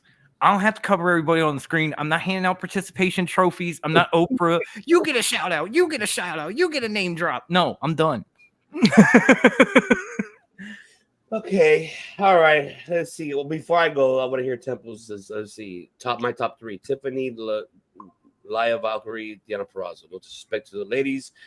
There's two. Just had to go home. My top three. Too many amazing. Yeah. Okay. It's a solid list, Temple. Yeah. It's up to you. Temple, what was that last post you made recently? It was. Oh yeah, Serena Deeb and Deonna Purrazzo. That's a match. We talked about it last night, but that's a match I really, really want to see. Oh, Serena's on the screen right now. Oh, I know. She did Queen. What's her name? Yes. She's coming back tonight, isn't she? She came back last week. Yeah, if she comes back, I'm happy. Like I said, I'm happy she's healthy again. I was watching the Rumble. She's in fighting shape, so I really want to see those two go. I miss and you don't even have Joy on the screen. Oh no. Phil, take it easy, all right? All right, take it easy. I know.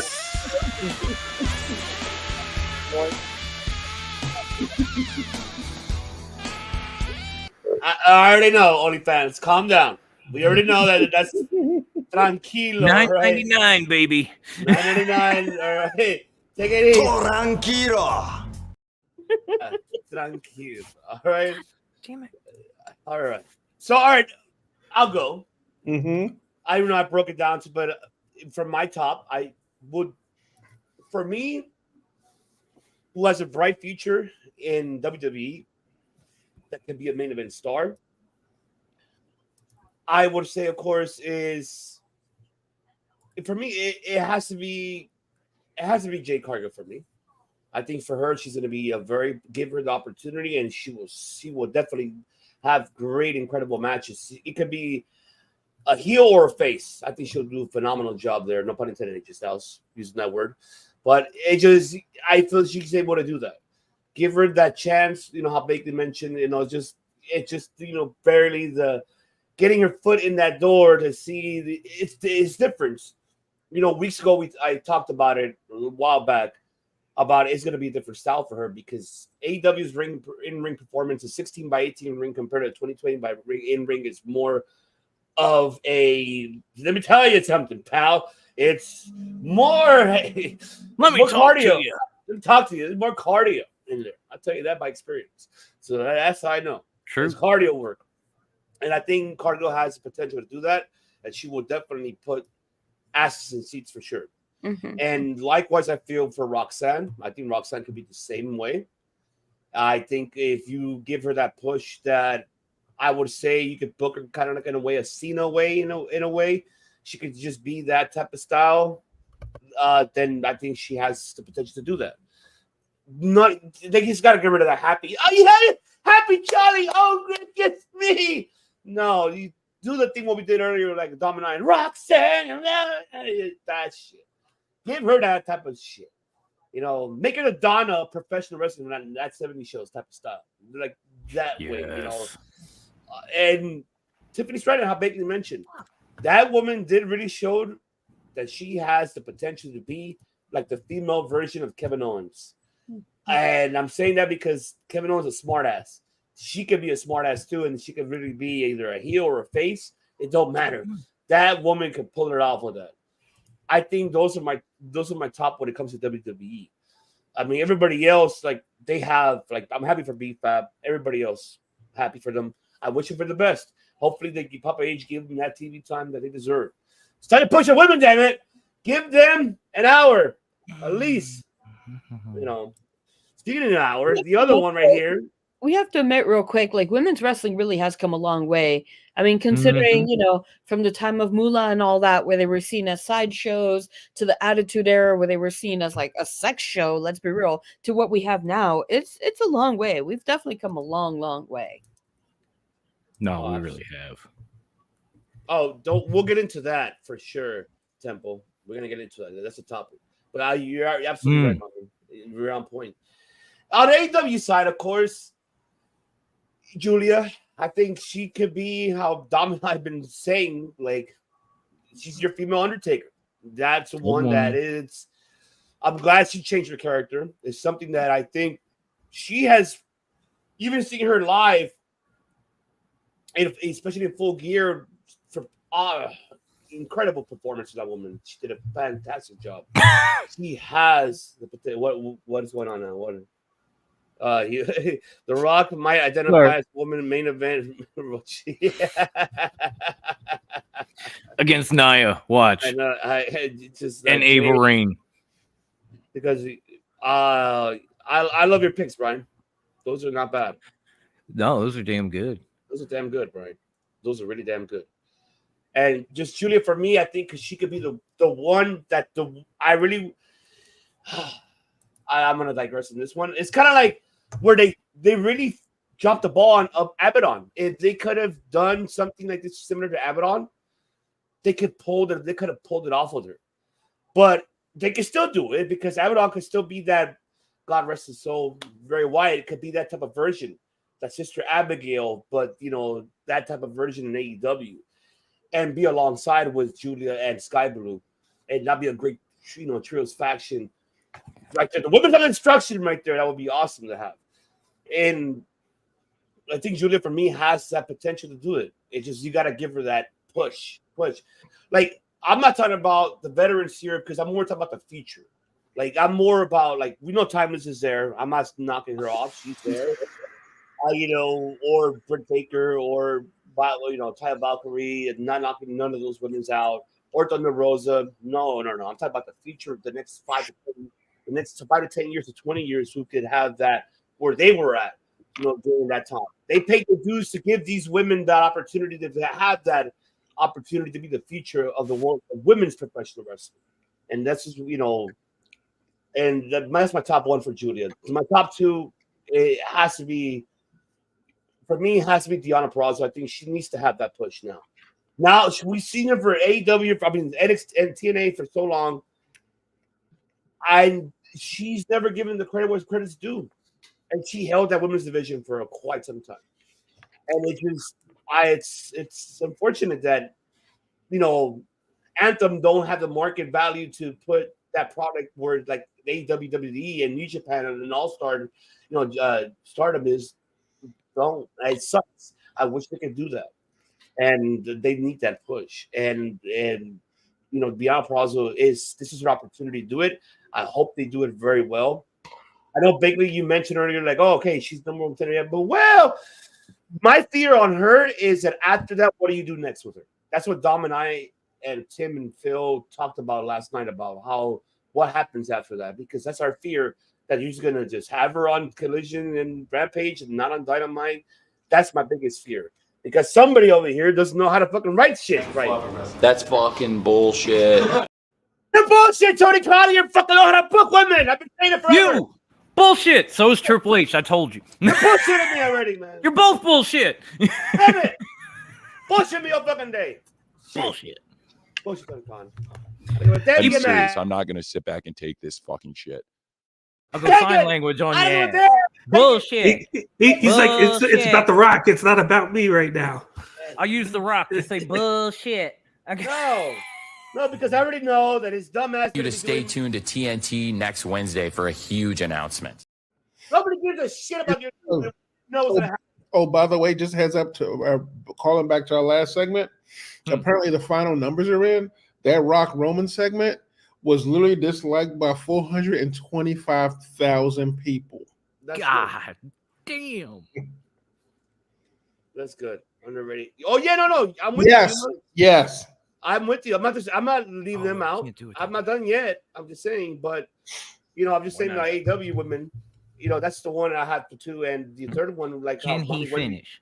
Mommy Wendy Chula Sadler. I think that's another one that deserves another shot to get up there, and I hope she does. Mariah too. I still have to wait on her. There's a lot of women that they have in AEW that needs that opportunity, man. Same with WWE. Same with TNA, the same when all Stardom, and there's just so much shit. Even MLW that has their own women's division, they need to start doing that push. And yes, Yuma, Chelsea's another one that I hope she don't break her arm or anything. I just hope that she's okay.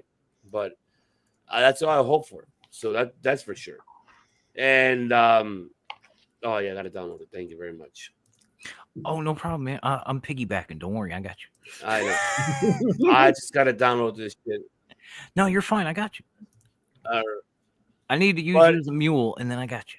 But see, that's like, there's a lot of women that has this power that I hope the women has an opportunity this year to be out there and show who they are. And like how Temple mentioned about Dakota Kai and Chelsea, but I mean, Yuma, excuse me. And also there's a lot, Alba Fire, you still got, there's like so many much women out there that they deserve to have that opportunity to get pushed, man. I hope so. I really, really do hope so. Now we talked about the women's. Let's talk about the men, because we haven't talked about that. About the locals for life, is saying.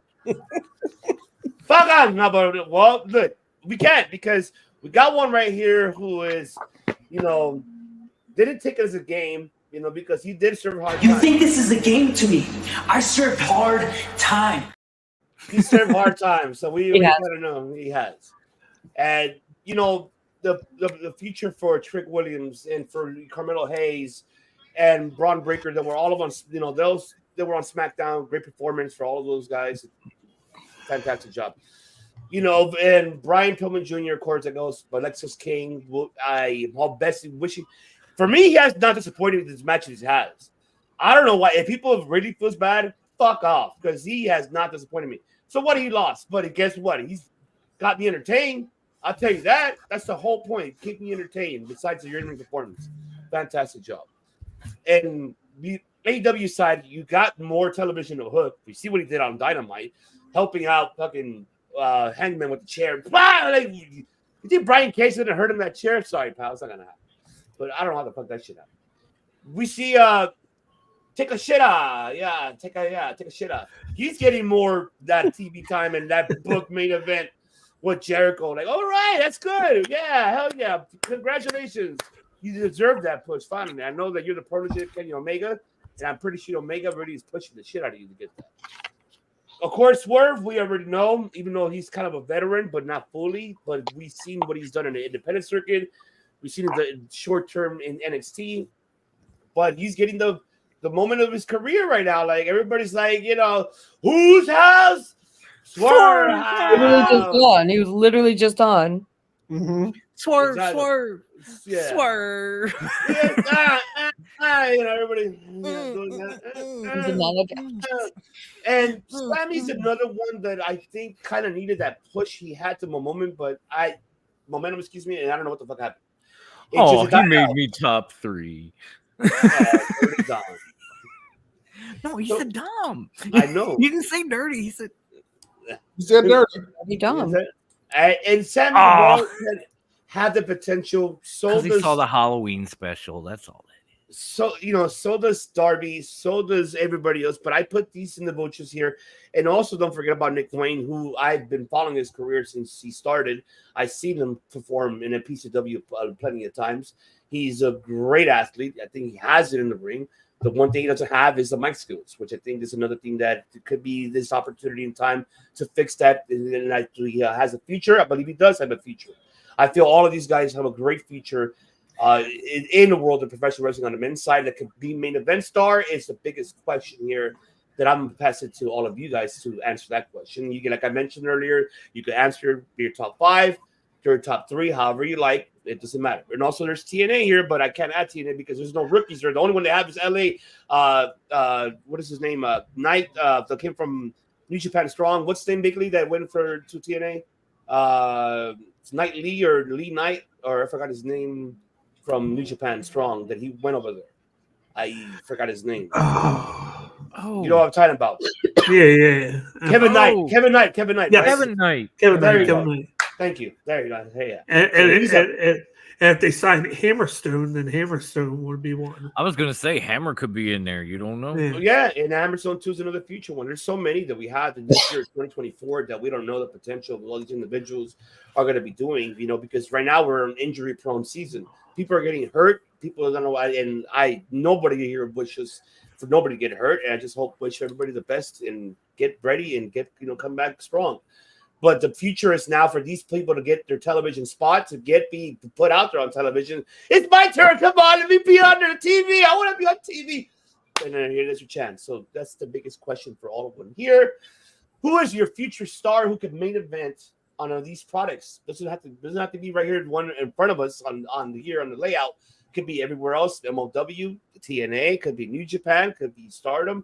It could be even in the indie circuit as well. Just like what Matt Cardona's doing right now is fucking being the top star in the indie scene. But there's a lot. So I will start off, and I'm gonna save you the best for last, Bobby Chula, because you just want to save your last. Just, okay. I can keep watching Collision. The man of 1,000 words, and a man with 1,000 words, and besides 1,000 moves, because he does have 1,000 moves. So be careful, because this man does know how to. 75 of them are arm bars. Be real. Hey, it still is 1,000 moves. They're still all different. Technically, yes. Floor is yours. Well, that's I'm going to go with Braun. I'm going to go with him 1 and then Trick Williams 2. Oh. And then Swerve is up there. He's my number one in AEW. So I'll go with that. I go with this side, WWE. I'll go Braun and Trick. I really love Trick. I think he's the most athletic. He has the most charisma. He's working on the mic and he's working on everything else and they're putting everything together. But I think he's going to do it and it's going to be great. Like him and Carmelo are like the HBK and Diesel all over again with what they're doing. It's just a reversal of roles. I there. love that. Thank you for saying that because Great. oh, and they're trying to pull it off right now. It's crazy that HBK is the one that's booking it because it's like he knows what him and Diesel did. It's like Carmelo is HBK where he had all that success and now he's getting jealous because his bodyguard and wingman is getting all the fame now. And I think it's going to just carry over to the main roster. But you got Braun. Braun has the strength. He has the moves. He's getting better with his character. This whole thing that he's doing right now with Baron Corbin is cracking me up. He's ready. You just shoot him to the moon. This guy's going to be... To the moon. And of course... I'm gonna fight all y'all in a few minutes. Thank you. And then, Why? I had to say this joke that you were talking about. Nick Wayne just need to get good on the mics, and I was going to say at least he has a good father figure behind him to teach him on the mic. And Christian. Oh my God! Hold on. I got it, Tom. I got it. Oh, really? You really had to say that? I had to. You really had to say that. Hit him. Oh God. How's everybody's father feeling today? You really had to hit that shit. You want to talk about a gimmick that came out of nowhere? I know, and he's made it work. He was worth every bit of it. Oh, I've always been a fan of Sammy, and it's just a matter of him staying on and then just not getting in trouble backstage. Not shooting himself in the foot. Yeah, exactly. Like he'll do something great, and then he'll shoot himself in the foot, and then he's off TV again. But it seems like he's starting. It seems like he's starting to do it now. He's starting to do it. Like I just don't want them. I hate it when they have him as a babyface. He goes to heel and then he's back to babyface again. Just keep it as one thing for a while. But like, I'll just keep it short now. Trick and Swerve right now. They're my number ones on both brands. You kept it short. It's overall, bitch. It doesn't have to be. It doesn't have to be. Eddie, I'm coming to see you. That kind of you know me. If I keep going, I'm gonna name more, and I'm gonna just add more to the list. Oh no! Name your top three. The whole promotion. Top three. Yeah, he could. Top Actually. three. That's why he's thousand man of work. Yeah, man. That's why I got my nickname. You know. I'm gonna go Trick, Braun, and I do like Lexus King right now. I like what he's doing right now. And on this side, Swerve, Sammy, and jeez. I'll go with Takeshita. I like him. I actually got to see him on. Take a shit. I got to see him on an indie scene against Josh Alexander. Oh, that's right. Nearby, and they put on a show, and I like. I'm sure that was a banger. Yeah, wasn't it though? Like literally. Well, Bakley was messaging me that day when he was there. He was messaging me. He's like, "This shit was a banger matchup." Like he was telling me that it was like never expected to see Takeshita doing what he did. And I was just like, "Damn, that means that he is a shit." So. Well, no, I agree with Temple on this right here. What do you say? Mm-hmm. Yeah, he's right. Trisha Dora with Prince Nana in the Mogul Embassy would be money. Mm-hmm. I agree with that. Bakley was like, "Nah." Well, go ahead, Bakley. Tell him why. You debate it right now with him. What? You said no. You don't agree. No, I didn't say anything. Oh, I think you said. No. Ivan's the red velvet of the show. He's just stirring shit up. Oh, but somebody last night was stirring shit up with me, so I don't even want to name somebody's name. Oh, you mean Captain OnlyFans down here in the corner? Because I chose violence, y'all couldn't keep up. What? Don't get me started, man, because I'm not having you say shit. I've been calm, been quiet, tranquilo, you know. All right, we're debuting the OnlyFans clip.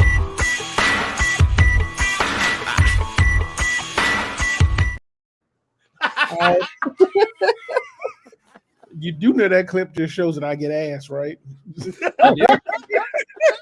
I mean, it's not like I'm offended. I'm saying that I wasn't trying to offend you.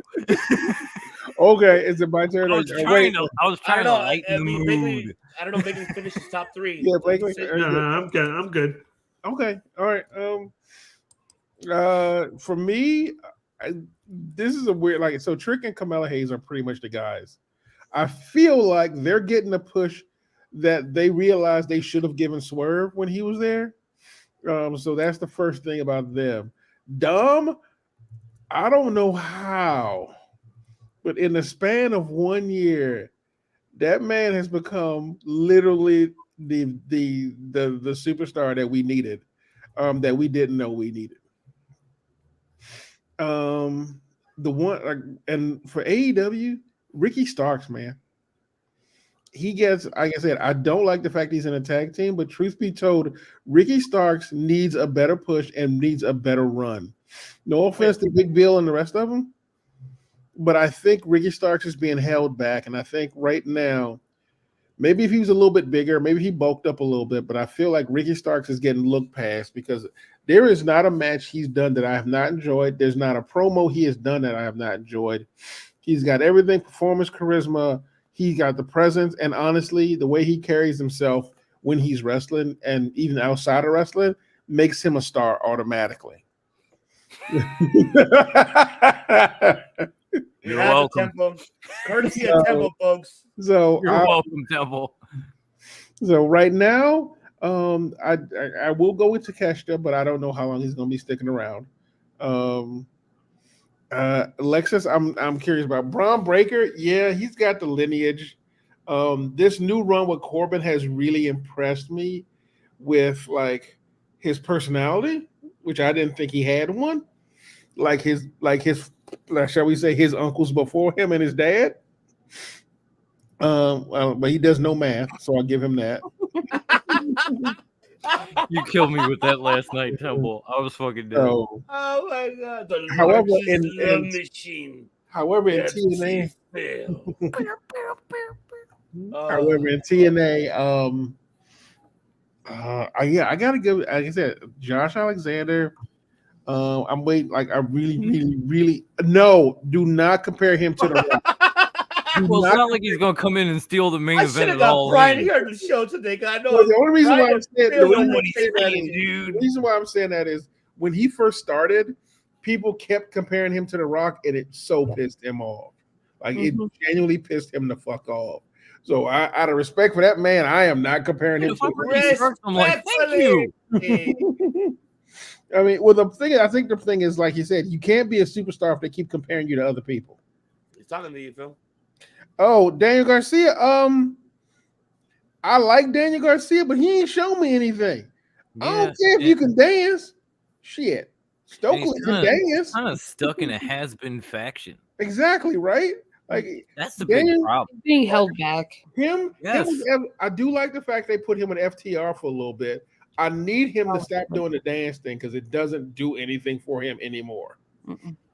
But right now, I would love to have Daniel Garcia on that list, but right now he has shown me, other than great wrestling, he has not shown me anything. He hasn't shown me a personality, and he hasn't shown me a promo or a mic skill that does not sound like he's going, when do I get to the club?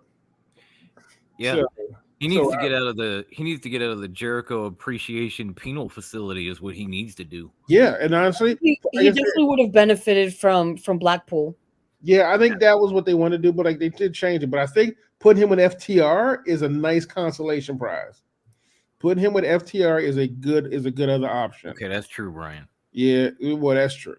I mean, but even with good lineage, we all know just because you second generation, that don't make you automatically a star. DiBiase. No. Yeah, I was gonna say Ted Jr. I was about to say the same thing. Just because, like, or not everybody's the Von Erichs. Okay. Do we need to look at Kurt Hennig's son? I actually like Curtis Axel though. He is good, but man, ain't nobody gonna put him in the Hall of Fame anytime soon. Next, okay. Okay. God bless Axel. Even that run when he was like constantly losing and won, I mean, that he was jobber material. He replaced the Brooklyn Brawler at one point. He really did. Get Axel Mania, brother. Yeah. But anyway, Dom, but like I mean, granted, I will say Dom had a lot of help with he was trained with his dad, he trained with Conan, he trained with Lance in Canada. So he had a good lineage, but in the end, he carried himself. What about that youngster, R-Truth? He ain't on the list either. R-Truth is not on this list because he's kid's got a lot of legendary. potential right there. I know, right? He's legendary. We know he can main event. That's a given. I mean, honestly, first of all, I like the fact that they're putting him against Judgment Day for Archer. We're gonna side the fact that he's going against Judgment Day with The Miz as the Awesome Truth versus Judgment Day. I love that because R-Truth's been needing a good run. Because exactly, Nick. What about Tom and Nick Mysterio, hottest tag team in WWE? That's what saying right now. What's gonna happen is Awesome Truth. Shout out to you and the Ring Fanatics, dude. The Awesome Truth are gonna be fighting Judgment Day, and Tom and Nick gonna sneak in and cause them gonna do the cheat. So They're gonna win them titles on the sneaky. You watch. Exactly. It's in their lineage. I mean, didn't Tom and Nick Mysterio win the Dusty Classic last year? We all know Tom and Nick are Eddie's kids too. So let's be real. But like I said, R-Truth right now. Cool. Hey, David Flair was good, right? We are not having that conversation. I don't think we should, but it was funny though. It was funny. But think about it, with R-Truth, he the only man to make the 24/7 title worth a damn. Period. 57-time champ, man. That's all I'm gonna say.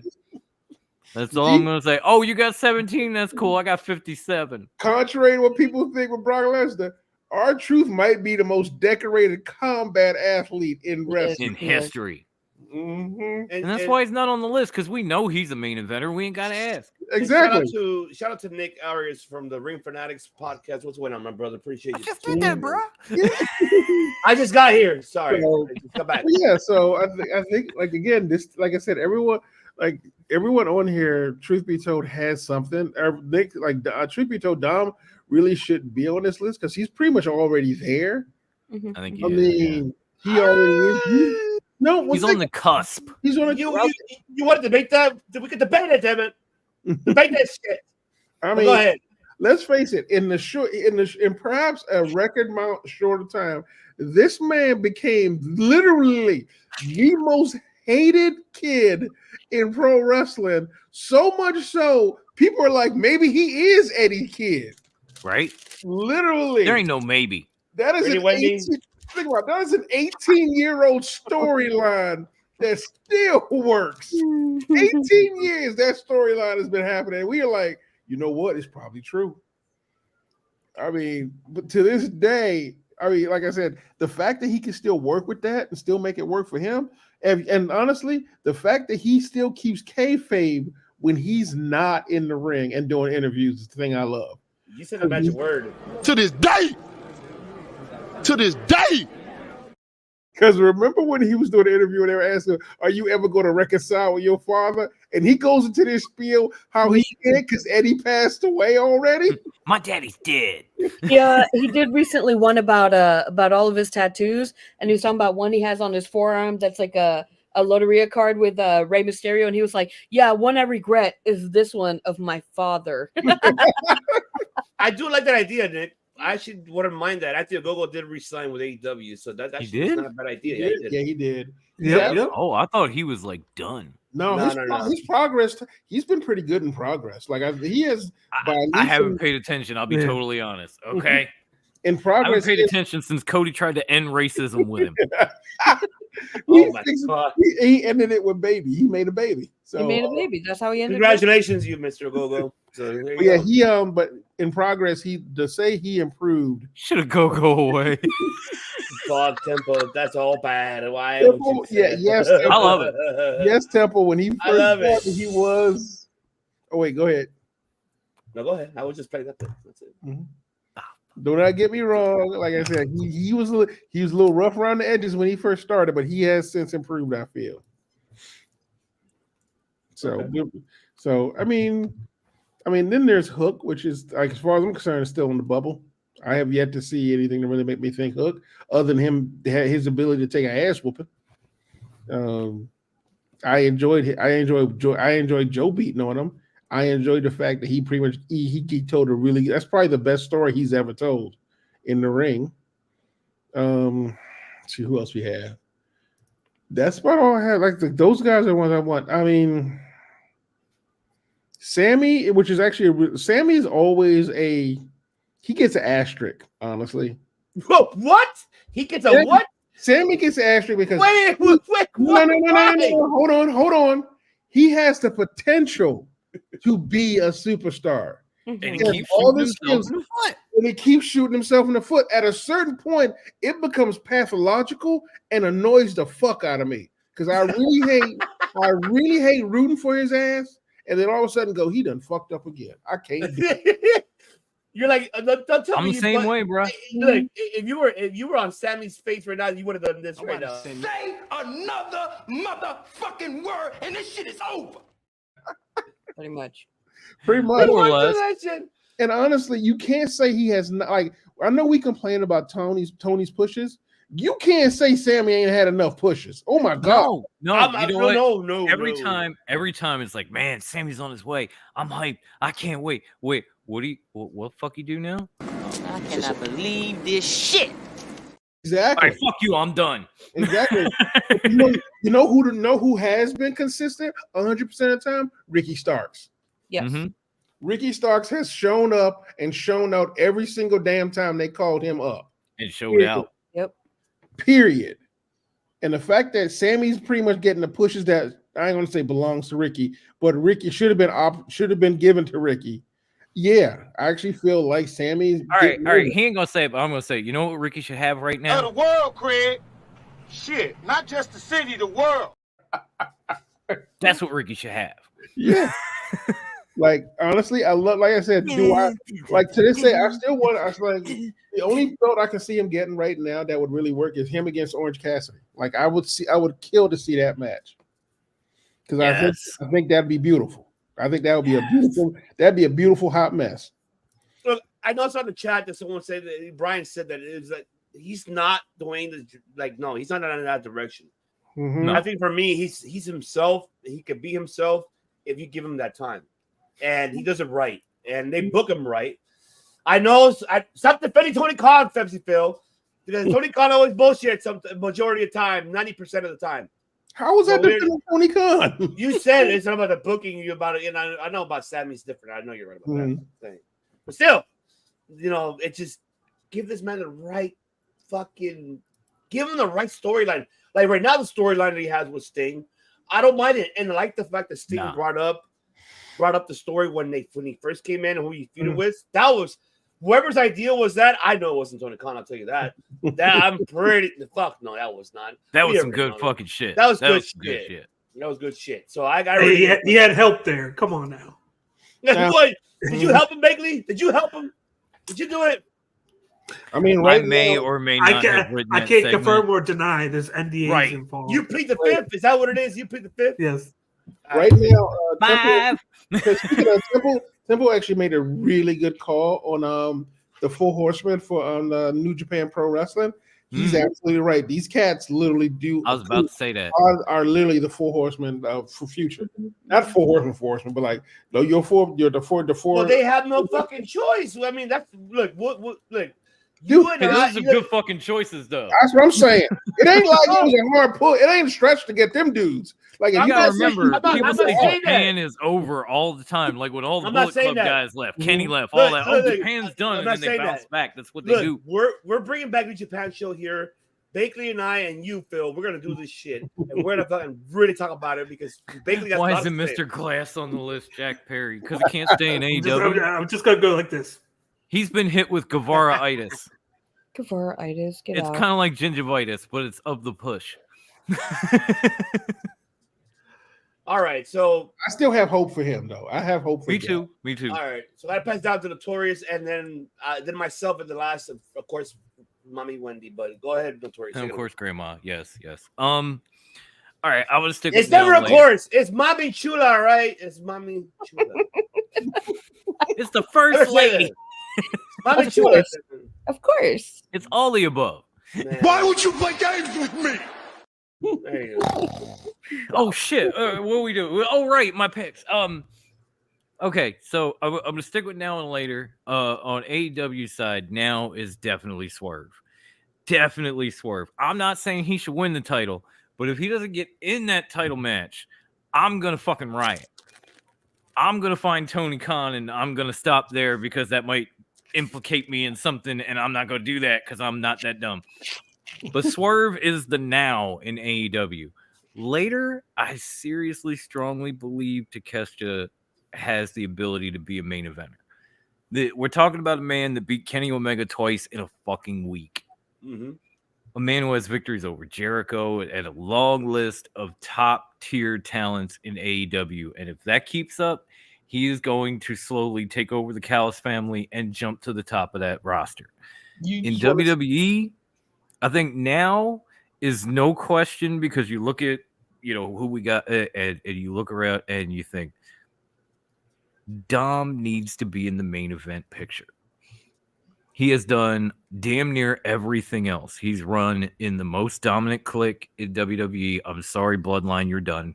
Again. No matter what variation of the Bloodline you are, you're obsolete. Dom is the now.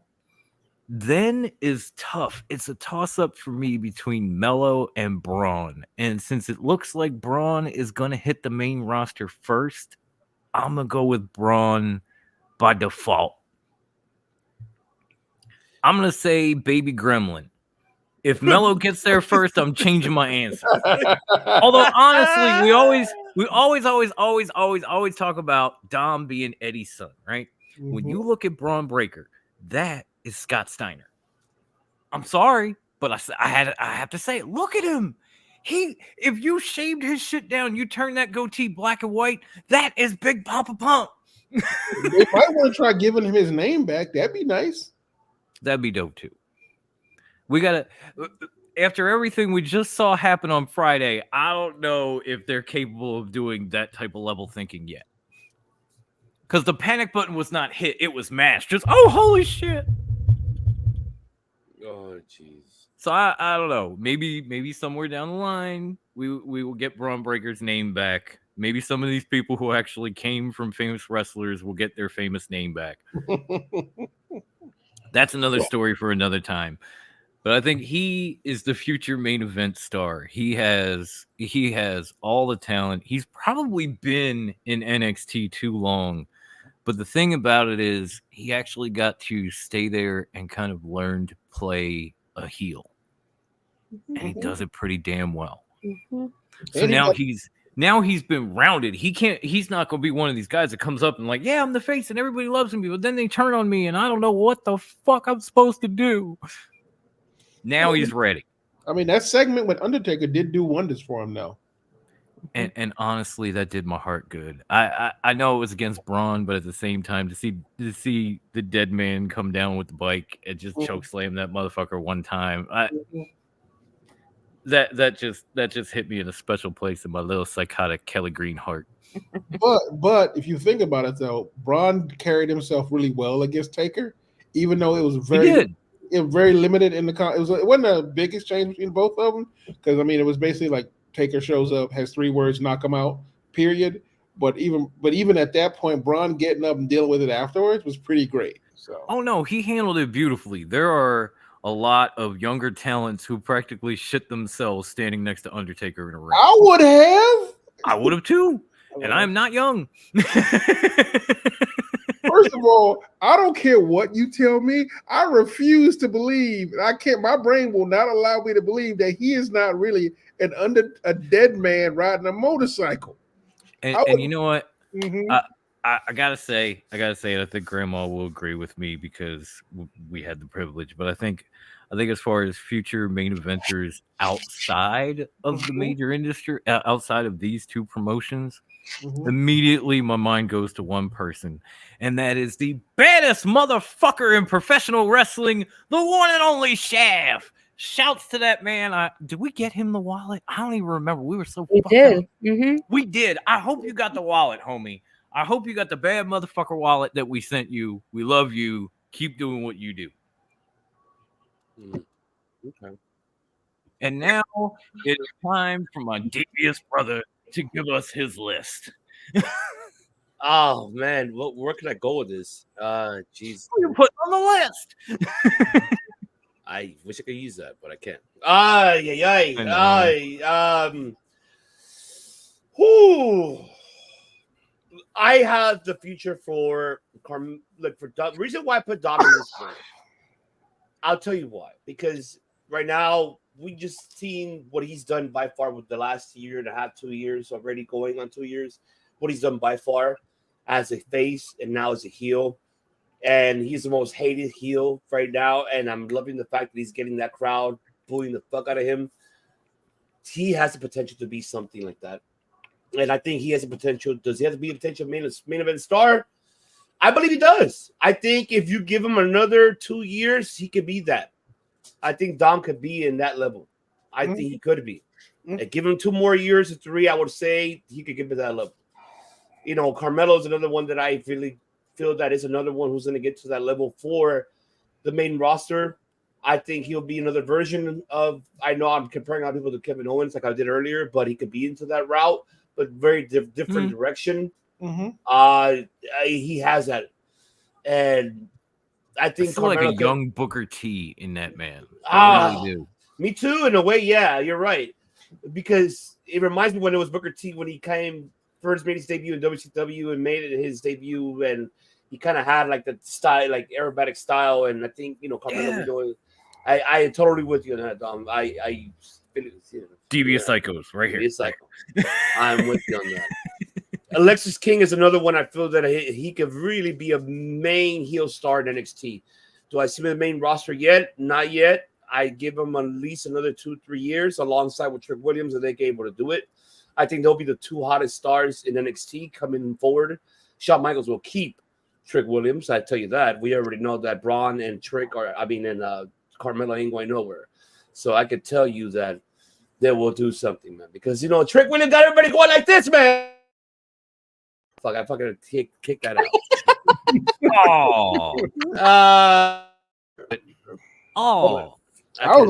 I was excited because new bumpers. I was too. I was like, what's happening?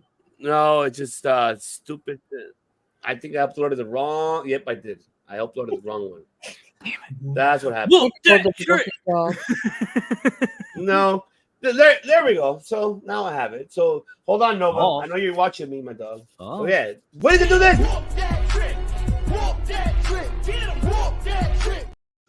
There you go. It is. Oh. YouTube, but I had to respect you. I know. I was feeling it. Oh, it's here. Bacon's here. There you go.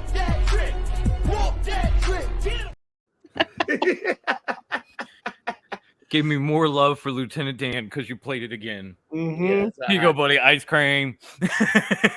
I mean, Swerve, we already know he's there. He's going to be the top guy with fucking MJF in AEW. I think he's going to be the fucking top guy, that's for sure.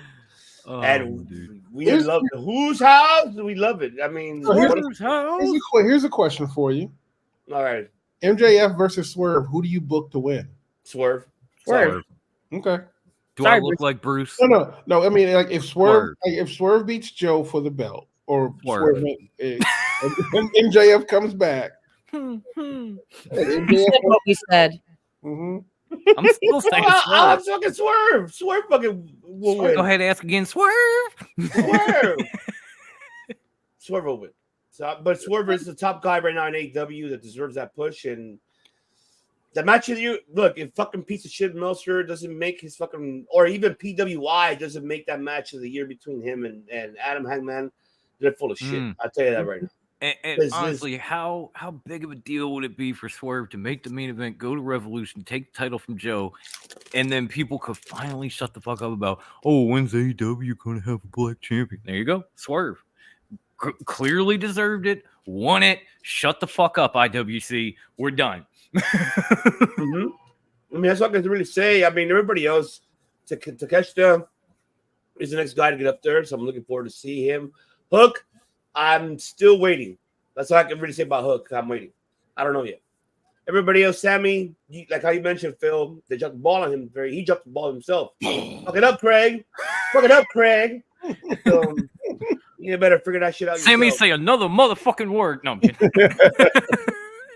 I mean, Say another motherfucking word, and this shit is over. so I guess My man. the question is apparently is this last like so he has like I will give Sammy this bit of credit. Apparently, ever since he had his kid, Yes. and I have seen his behavior and the way he interacts with like other wrestlers and interviewers had drastically changed considerably. Heard a lot, yeah. Yeah, there seems to be a growth in him that I am hesitant to say No, that's true. that makes I was me laughing at Brian. That's true. Yeah, true. I saw it too. That makes me think maybe he's figured it out. I mean, he's what 26, 27? Who, Sammy? Yeah. 27. 20, yeah. So Yeah. technically he's still a rookie. So I guess you allowed to fuck up one. You can't be a rookie when you've been wrestling since you were like 16. He's 30. First of all, who? Oh, he's 30? 30. Yeah. Okay.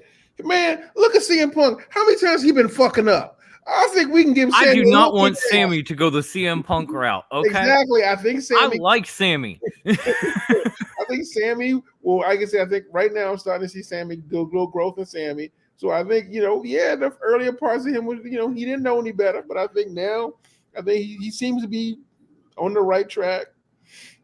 Because as opposed to my co-host cohort and resident CM Punk hater, I actually loved when CM Punk returned and he started fucking up. And I wanted to give him a chance. He kept fucking up. I want Sammy to go that route. I hate CM Punk now. I don't want to get there with Sammy.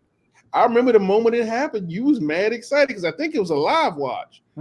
Kathy and I did a watch along for it. Yeah. You were in the chat. Yeah, we were fucking pumped.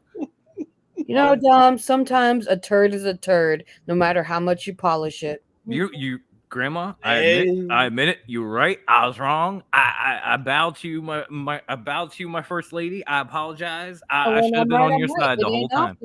It ain't often, but when I'm right, I'm right. Yes. Go ahead, mommy. Well, mommy, the floor is yours. I'm done. Oh shit. Okay, cool. I'm gonna keep it short and sweet, mostly because I'm already very tired. Eyes to the future, Nick Wayne. I think he has great potential. Pairing him with everybody's favorite father, Christian. I have hopes. Yes. I hope the patriarchy, Father Christian, will do great things with him. Dom definitely has something going. I don't think he's ready for like a title quite yet, like one of those big ones, but he's definitely working his way up there. Eyes to the future for him. Immediately, Braun Breaker, I can see him coming up and doing great things. Swerve, he is the now. He's not immediate future. He is this moment right here. No, you're the moment, mommy. You're the moment. Not quite like Swerve, because that man's he's got it. He's got it. You've been the moment for 4 years. He's been the moment for like 3 months. You win. Now he's been the moment since the day he got into that ring. That man's amazing. Okay, true. I was just trying to be nice. I remember him in Underground. I remember him when he was in Lucha Underground. Kill shot, yes. yeah. Mm-hmm. Incredibly brilliant. And that's how I feel about that right now. Bump. All right. We got two more and then we'll end it quick, all right? So I know you're tired, so I'm gonna pass it back to you. I added this one because we had Dom and I and Phil talked about it, but we haven't heard you nor Bakley about it. So I'm gonna pass it to you guys. Okay. And this is the one that what is the future for these stars? What is the future for these stars? By far, we already know that Julia is already signed with NXT. So we've got to see her debut maybe tomorrow. Who knows? We'll see what her future is in WWE. And of course, Nick Nemeth, who is signed with TNA, but also with New Japan. So we'll see how his future will be in New Japan for sure. Riddle, we already signed Perform, of course, Battle of the Valley. So we don't know what's going to be his future. He's still a free agent.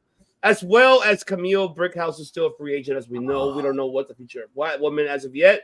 That's the one. And also the other two right in the middle right here, which is, of course, Okada. We talked about it, and Monet for the last, not 24 hours, but besides that, for the last 2 weeks, shouldn't have figured this fucking out. Where the fuck are they going and what's the future for them? So, Mami Chuda, the best back to you on this one. Take it away. The floor is yours. Give us your take. I've been dying to hear what you feel about all of this. And what are your thoughts about it? I don't even know what to feel anymore. I don't know. I think Camille definitely has a bright future ahead of her because she's freaking brilliant and amazing in the ring. I think she definitely has a lot going for her. A lot Thank of these... you, Mrs. President. By the way, there you go. Wendy for president. Vote Grandma Psycho in 2024. A lot of these, though, I feel like they're wait and sees. Nick Nemeth, I hope he finally. I still think of the time he said, talked about how like he loved wrestling, but sometimes what you love doesn't love you back. And I hope that he's proven wrong. And he's shown all the love because he actually is very talented. And I hope he's able to do the Matt Cardona route and show that you don't need WWE, you don't need AEW. You can build your own, you can make your own road and you can fucking do it, you know? I don't know, man. I don't know what to expect. I just have high hopes for everybody. And I think it's going to be good. I think right now wrestling's in a good place with all of these like free agents. And, you know, part of me wants Camille to go to the E. I'm sorry. I'm like thinking about her a lot right now. Part of for reasons. Uppies. You too, huh? Uppies, mommy, uppies. Part of me wants her to go to the I E. request death by Snoo Snoo. Right. I would love to see her against Ripley, against Jade. I think I hate to say that would be a good spot for her, but I am curious to see what she could do in NXT, who she can plow down, and then have her climb up the ranks, you know. But we'll see. We'll see. That's my 2 cents. Okay. I love that. I'm with you. Man of 1,000 words. The floor is yours, brother. Oh, geez, where can I go with this one? I'm sure we all know that Mercedes is going to go to AEW. We don't know how she's going to get booked, so I'll just put that there. Don't say that. You're breaking my heart when you say that, man. Fuck, man. Jesus. No! Well, go ahead. I'm sorry. I think Okada's going to be on the Indies for like 6 months. I think he's going to take his time with this decision. I think the trademark thing basically put it out there, so... he's going to get his worth. He knows who he is, his value. At the end, I feel like he's going to wind up going to AEW because he could go to WWE, but then what are they going to do with him? They don't know how to use Shinsuke Nakamura. Lieutenant fucking Dan, I love you. They know how to use the women from Japan, but they don't know how to use the men or anybody that's been in New Japan for the most part. Other than Finn, and even Finn doesn't get used right at times. I like Camille. She's probably on this group. She has probably the most potential. I think she is a main event star. She like is on the same spectrum. I feel like as Jade. I feel like that's like a matchup. I would want to really see Jade versus Camille.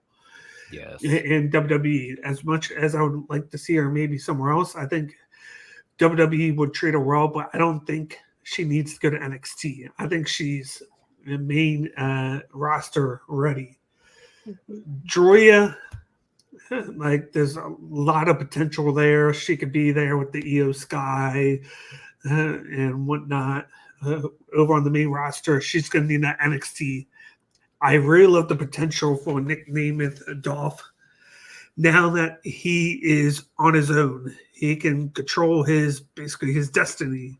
He's one of the best workers in the business. That's why he kept on getting jobs. He stayed around for so long because he doesn't hurt anybody, and he knows how to do a match. And I like this new gimmick that he's doing, the most wanted man. I think he's capitalizing on everything that he's given now.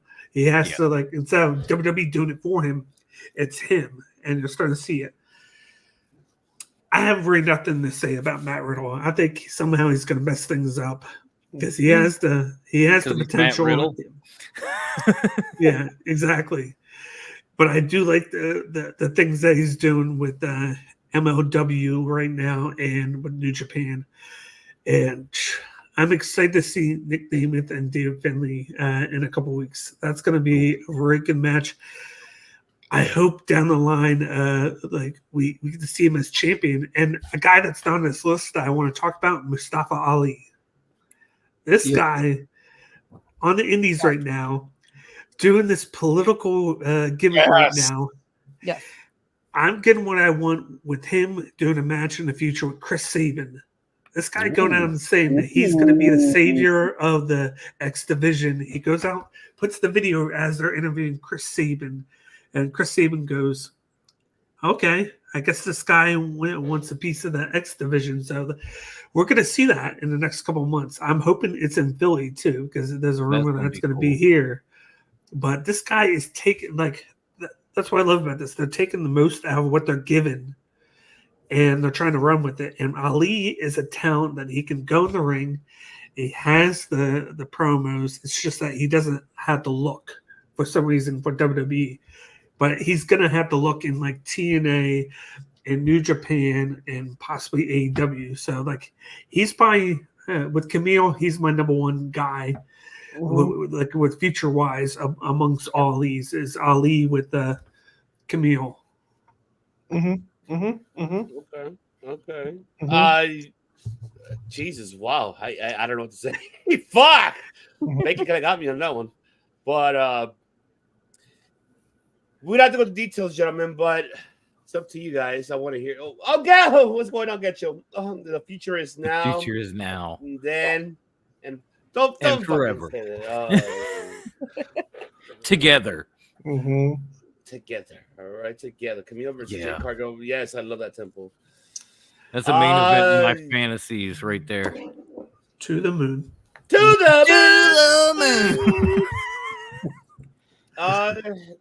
Especially Phil, any final thoughts on that? We talked about it a lot. Yeah, honestly, first of all, let me just say that I can give a fuck about Matt Riddle.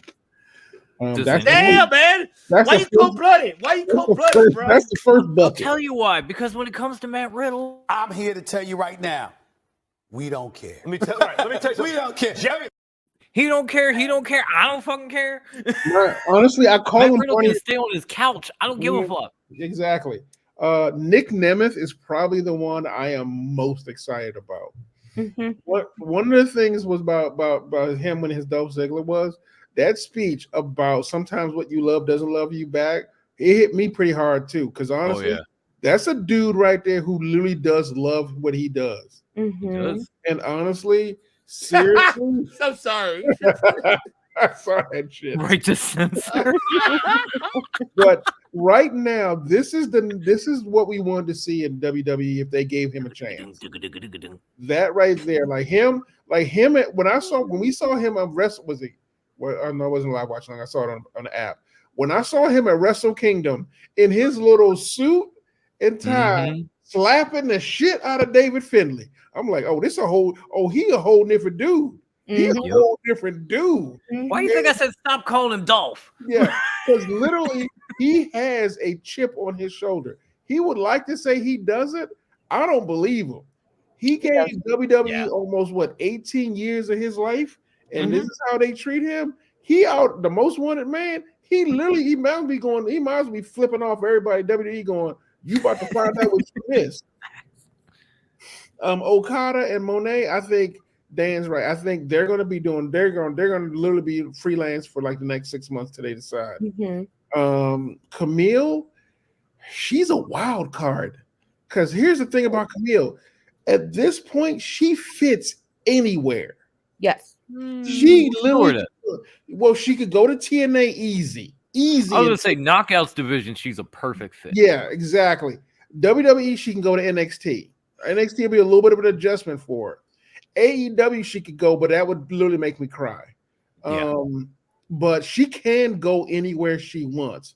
Like she has, like even NWA, despite all their problems, the one thing they did well was build her up, and she managed to like literally make her stock and trade work. Yes. Yeah.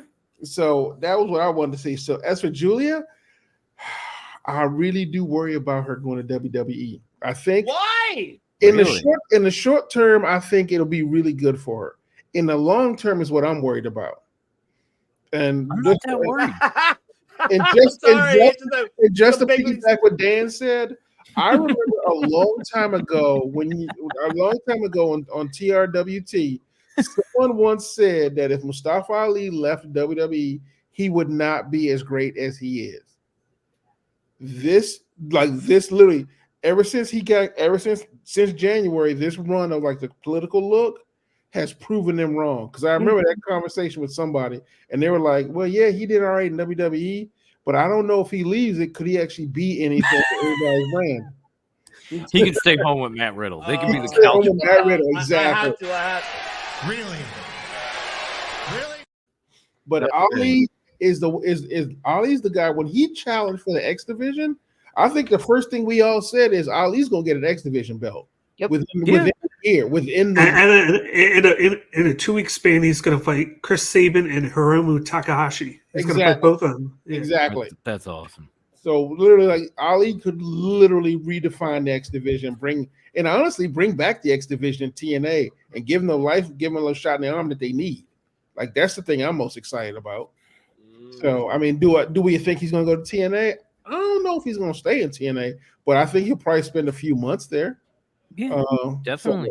I think it'd be good for him. I think Mustafa's going to freelance, and why not?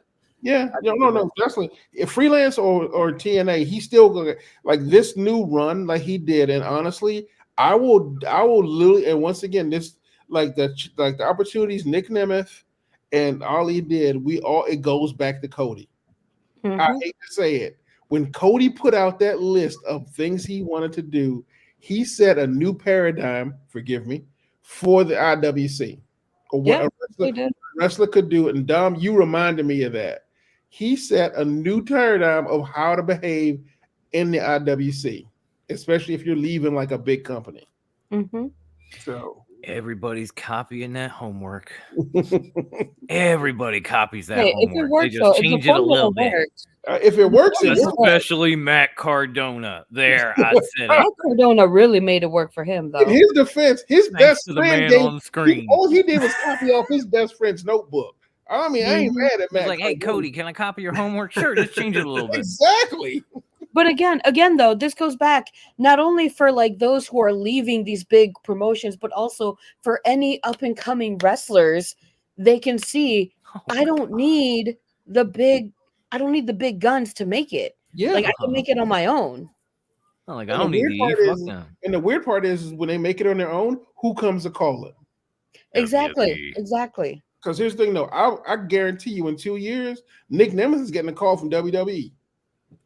Guaranteed, they will give him a call back, going, "Do you want to come back?" Why do you think Trinity only did like a 9-month contract? Why do you think Nick Aldis, he was only in TNA for 6 months because he knew that he was trying to use that to jump to the next thing. God damn it, man. Get out. Y'all need to stop. I need the doorman to get that man out here. Talk about rights to censor right there. Notorious, the floor is yours, bro. Yeah. All right. I've talked about both of these people a lot the last few weeks, but I'll do a quick lightning round. Okay. Matt Riddle can stay home because I don't give a fuck. Nobody does. Nick Nemeth is going. Where does he go? He goes to a spot where he has a TNA and a New Japan singles championship at the same time. You watch. You fucking watch. That global title, man. That global title's gonna look good on him. Yep. That Impact title's gonna look good on him too. I'm just saying. As Dan said, and he is the man with the IQ, Okada to AEW. It makes sense because WWE doesn't do shit with Japanese wrestlers. They don't, and you fucking know it. The man with the IQ said it. It must be true. They know women. They don't know men. Hence Shinsuke. Hence no Japanese world champions ever.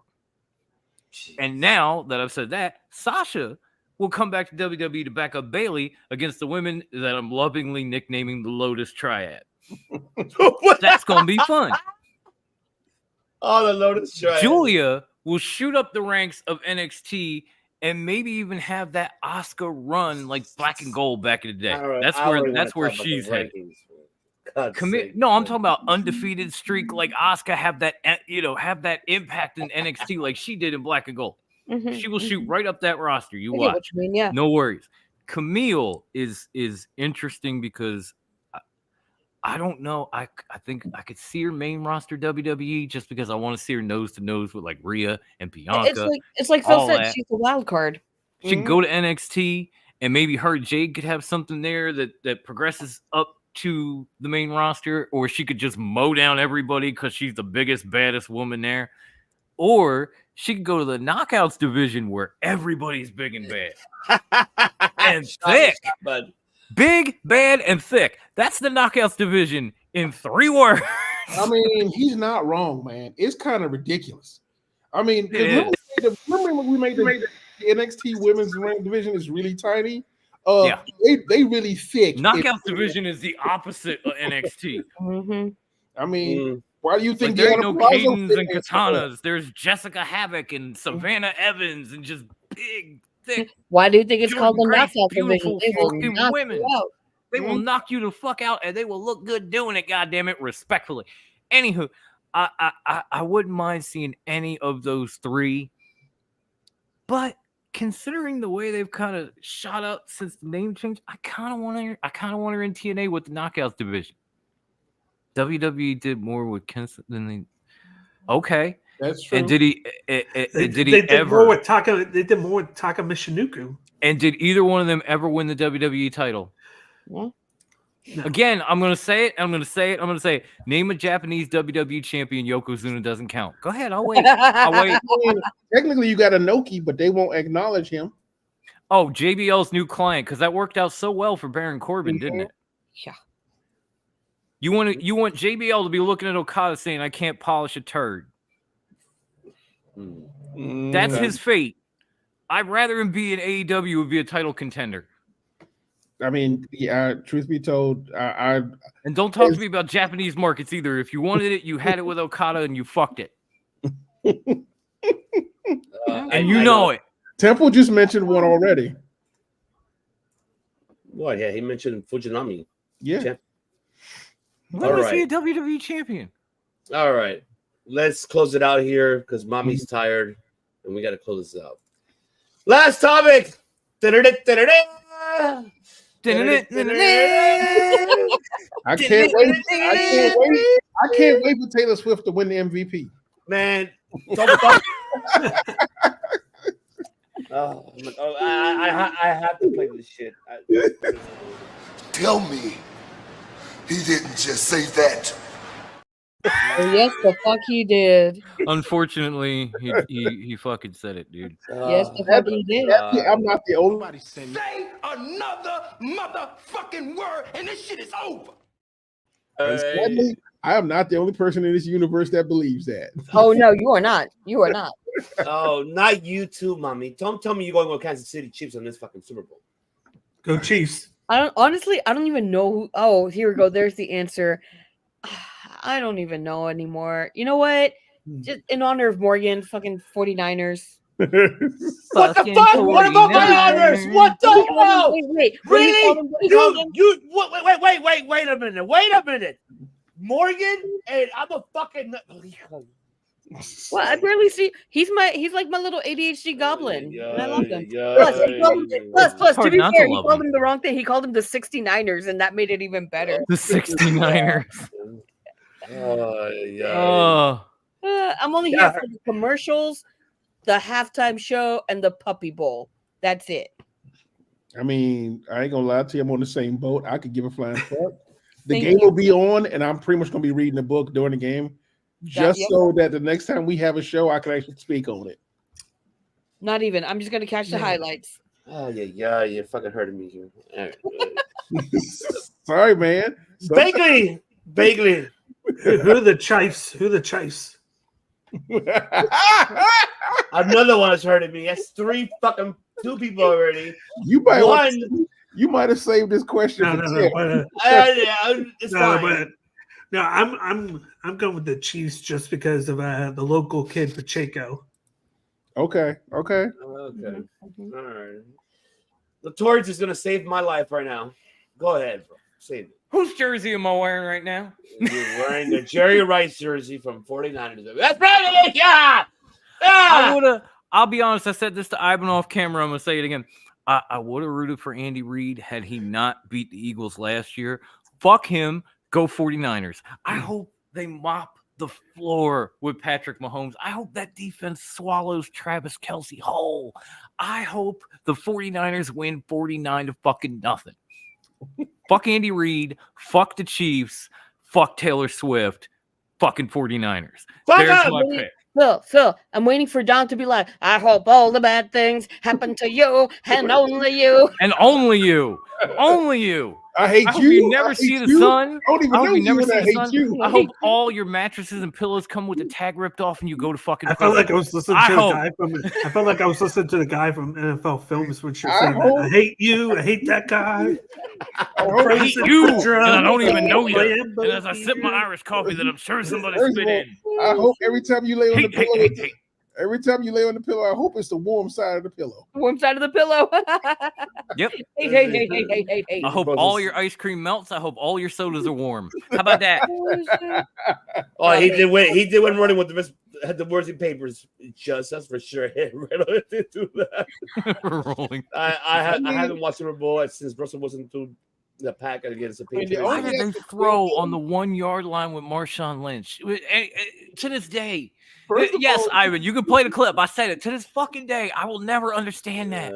Neither will, for the record, neither will Marshawn. He was so Neither pissed. will Marshawn. He won't comment. To this day.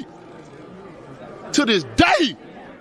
He said after the game, he didn't even bother to wait for everybody to come back in the locker room. He said he left and then just got dressed and left. Shit, forget about reading the book. Pepsi Phil, I'm actually writing a book during the Super Bowl that the media is forcing Swift Kelsey down our throats already. Thank you, Brian. I am so sick of Taylor and Travis and all that bullshit. I want to see her crying during that Super Bowl because the Chiefs are getting whooped. I ain't mad at Travis. He ain't do nothing, but I ain't gonna be mad at a man for smash. I ain't gonna be mad at him for That's smash. what we can say about the 49ers, Ivan. That's what the 49ers need to do. They need to whoop that trick. Come on, Niners. Where is it? Where are you? Come on, Brock.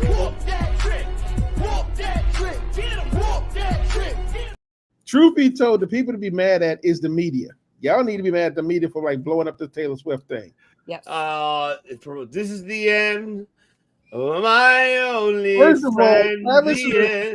all, Travis should know better. You never on a stage that big literally propose to anybody. Because if wrestling taught us anything, that marriage don't last. Ain't gonna work. No, that's the Kardashians. They are, and I never thought this would happen, but they've become more annoying than Tony Romo when he was dating Jessica fucking Simpson, and she was up in the. I know, Brian. Oh my God. That you're right, Brian. I know. I remember that. I remember that play. I remember that Super Bowl. Yeah, everybody. I lost $500 that day for that. That's what I'm saying. How the fuck do you not run the ball in that situation? I know. With fucking Beastquake in the backfield. I know. They suspect it was a contract thing. Well, we'll see. And I stay suspect tuned. it was a fix. Stay tuned because the DOM may have a watch along Super Bowl here on the Debate Network. We're debating it. You see what I did there? We're debating it. Very crafty, sir. Very crafty. So maybe so he will. He probably will. Dan ain't the only one with the IQ. You know what I'm saying? Ew. But ladies and gentlemen, we appreciate you guys for tuning in on this incredible, nice, right here on the relaunch of the Debate Center. There's gonna be more Debate Center soon, very very soon. You know where it's going. It's not only just about professional wrestling. It's gonna be sports. It's gonna be boxing, MMA. Baseball, entertainment, documentaries, everything, music. Because Mommy Chula wasn't even here, but she'll be running this as well. She'll be like giving her debate about movies, about anything that's going on in the world of life, not just only the world of freshmen. So she's gonna be taking care of that. Before we pass it, before anything, that's right. Before anything else, I want to home Kanye. Oh yes, human. Yes, come on, Yeezy. Come on, Yeezy. But before anything, folks, I want to let everybody know I appreciate the man of 1,000 words for being here with us in the relaunch of the Debate Center because he's helped me along with this as well. This is a man who's also part of the Debate Network because he's going to be coming back with me doing New Japan shows alongside with Pepsi Phil. We're going to be back in action for sure. Cool. That is for sure. We need to because it's heading towards we're heading to the new beginning in New Japan and the new beginning of what's going on. I got the app. For how much, Pepsi Phil? $9.99. There you go. Which is exactly what you got to pay if you want to get on his OnlyFans. OnlyFans. That is How ironic. Every new subscriber gets a crotch shot.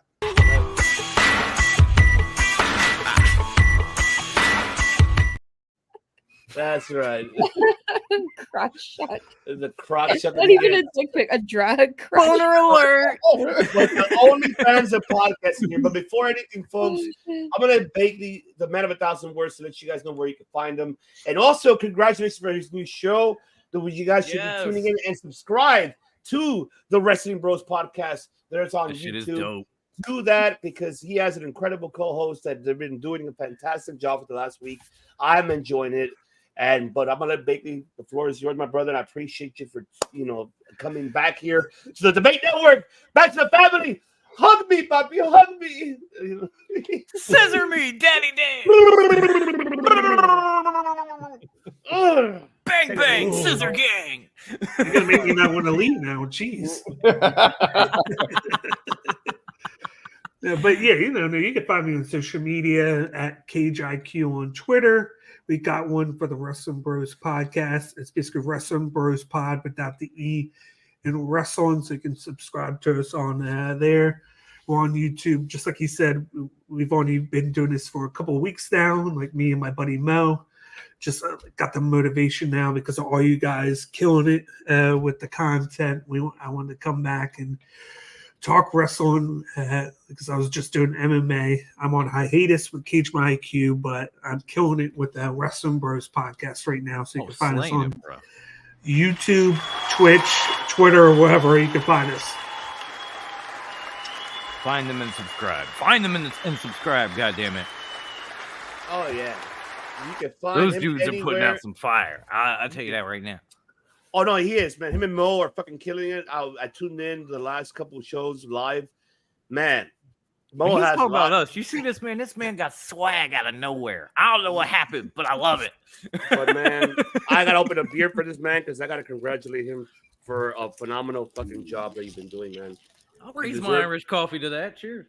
I cheers you, Bakley, because you have done an incredible job. I cheers you, brother, and I love you to death. And I always appreciate you for being part of this family. You're part of this Debate Network family because you are the new show company. So don't forget that. So you are. So I'm excited, and make sure people subscribe and follow the Wrestling Bros podcast because they're just beginning of what they're just started, man. It's not over what they're doing because they got a lot to talk about besides what we do, but they talk about way deeper shit than we do. I'll tell you that. I'm like, what? Wait a minute. You guys are going too deep on that. I don't even do that. But damn, son. I'm like, all right. Hey, him and me and Nick, we're like the tri-state triple threat. The franchise, that's Bam Bam, Nick's Candido. Yeah, but no, you were going to say something big. I don't know. I interrupted you. I apologize. No, you're good. You're good. Yeah. But of course, before I'm gonna pass that to Mommy Wendy because I'm gonna let her to let the people know where they can find the Debate Network besides TWWT. As you can see over here, all these are surrounding us. And now, also, folks, you can now find us on Amazon Music. We are now there in that podcast. You can listen to us there as well. But I'm gonna let Mommy Wendy take the floor on this. It is Miss President is the floor is yours on this one. So I've been out of the loop, so I don't really know where to find us. Where all these right here.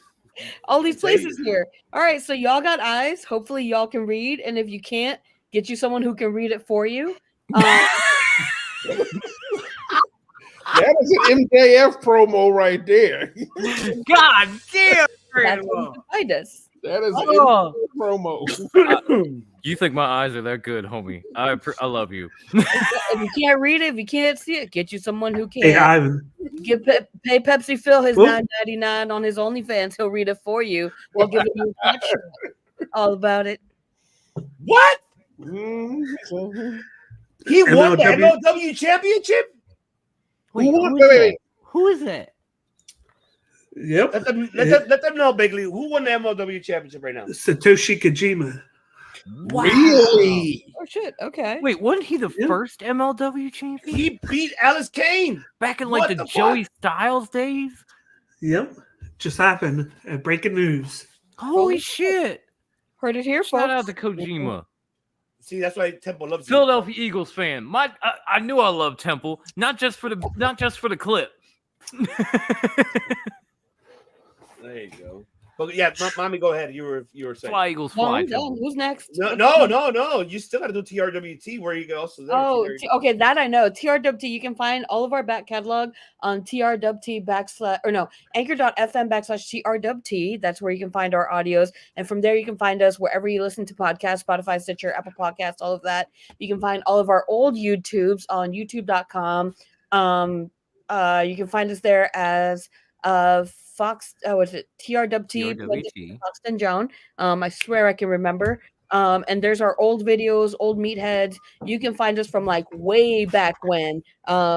Yes, day one. And the last thing, one more thing, mommy. Where can they find us here? That's a great question. On YouTube. What is the YouTube?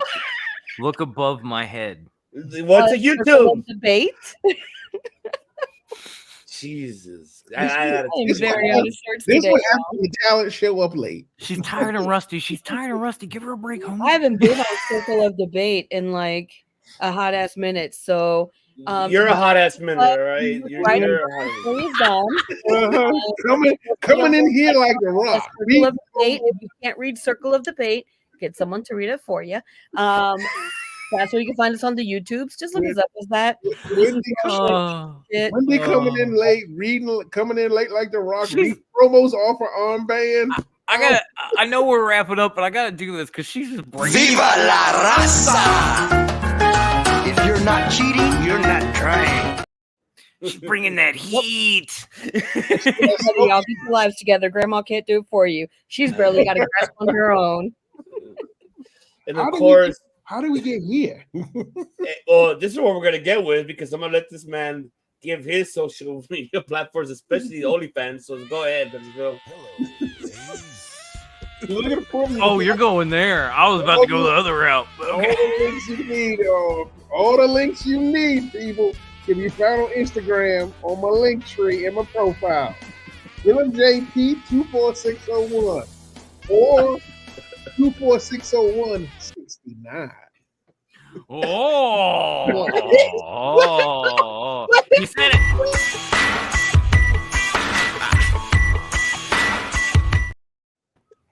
Wait! You said 69? Wait, what? Wait a minute, for where? You heard it. Wait! Did I just hear this right? Did I hear? Did I hear it right? Yeah, you did. did. That's what I heard. Oh, you heard. My God. Oh my! Y'all know I'm for the streets. You said it right. What would you say? What? 69. Oh God! Some people right here said it, and if you didn't hear it right, get you someone who got better hearing and can hear it for you. Exactly. Just so you know, Grandma Wendy is my pimp. Just so you know. Even Temple's like, get Pepsi Filter, sing it to her.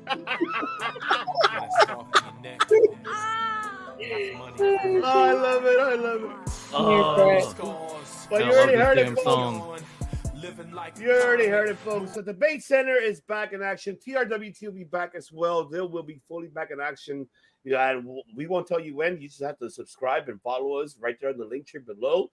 Make sure you do, because the Debate Center will, the Debate Network here will, of course, will be provided that for you.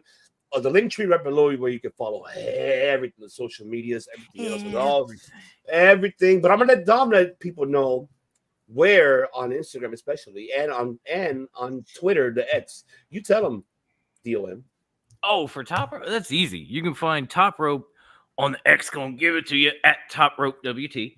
You can find us on Facebook, as you saw from the lovely poll we had, which Batista absolutely slaughtered. Congratulations. Just search for Top Rope Wrestling Talk on Facebook. Invite yourself. We got you. And then, of course, there's the world's greatest Instagram handle ever. Ever. And that is at top_rope_wrestling_talk. Okay. And as far as everything else, if you want to find the podcast, if you want to find the videos, if you want to find, I don't care where you are right now. YouTube, Twitch, Facebook, Instagram, the X, TikTok. If there's a social media site out there that I'm too old to remember, just search for Circle of Debate, capital COD, because everybody on this channel and affiliated is fucking money. That's right. We're all about the COD. We are all cash on delivery. Mommy, I'm saving you for last. So, and on that note, ladies and gentlemen, she finally gets to say it. I know. I've been dying to. I've been missing too because I had to say it. I got to say it a couple of times for her since I did it last night. I did it. Yeah, but you forget the part before the part that she gets to say. I get that. I know that. That's why that's best for last. That's the reason why I haven't. I haven't heard it. I don't me neither. I haven't heard it. But anything else? Bigley, do you have any last words? Nope. Mr. OnlyFans of podcasting, do you have any last words? I'm a little busy because it's 69 about to happen. Peace out.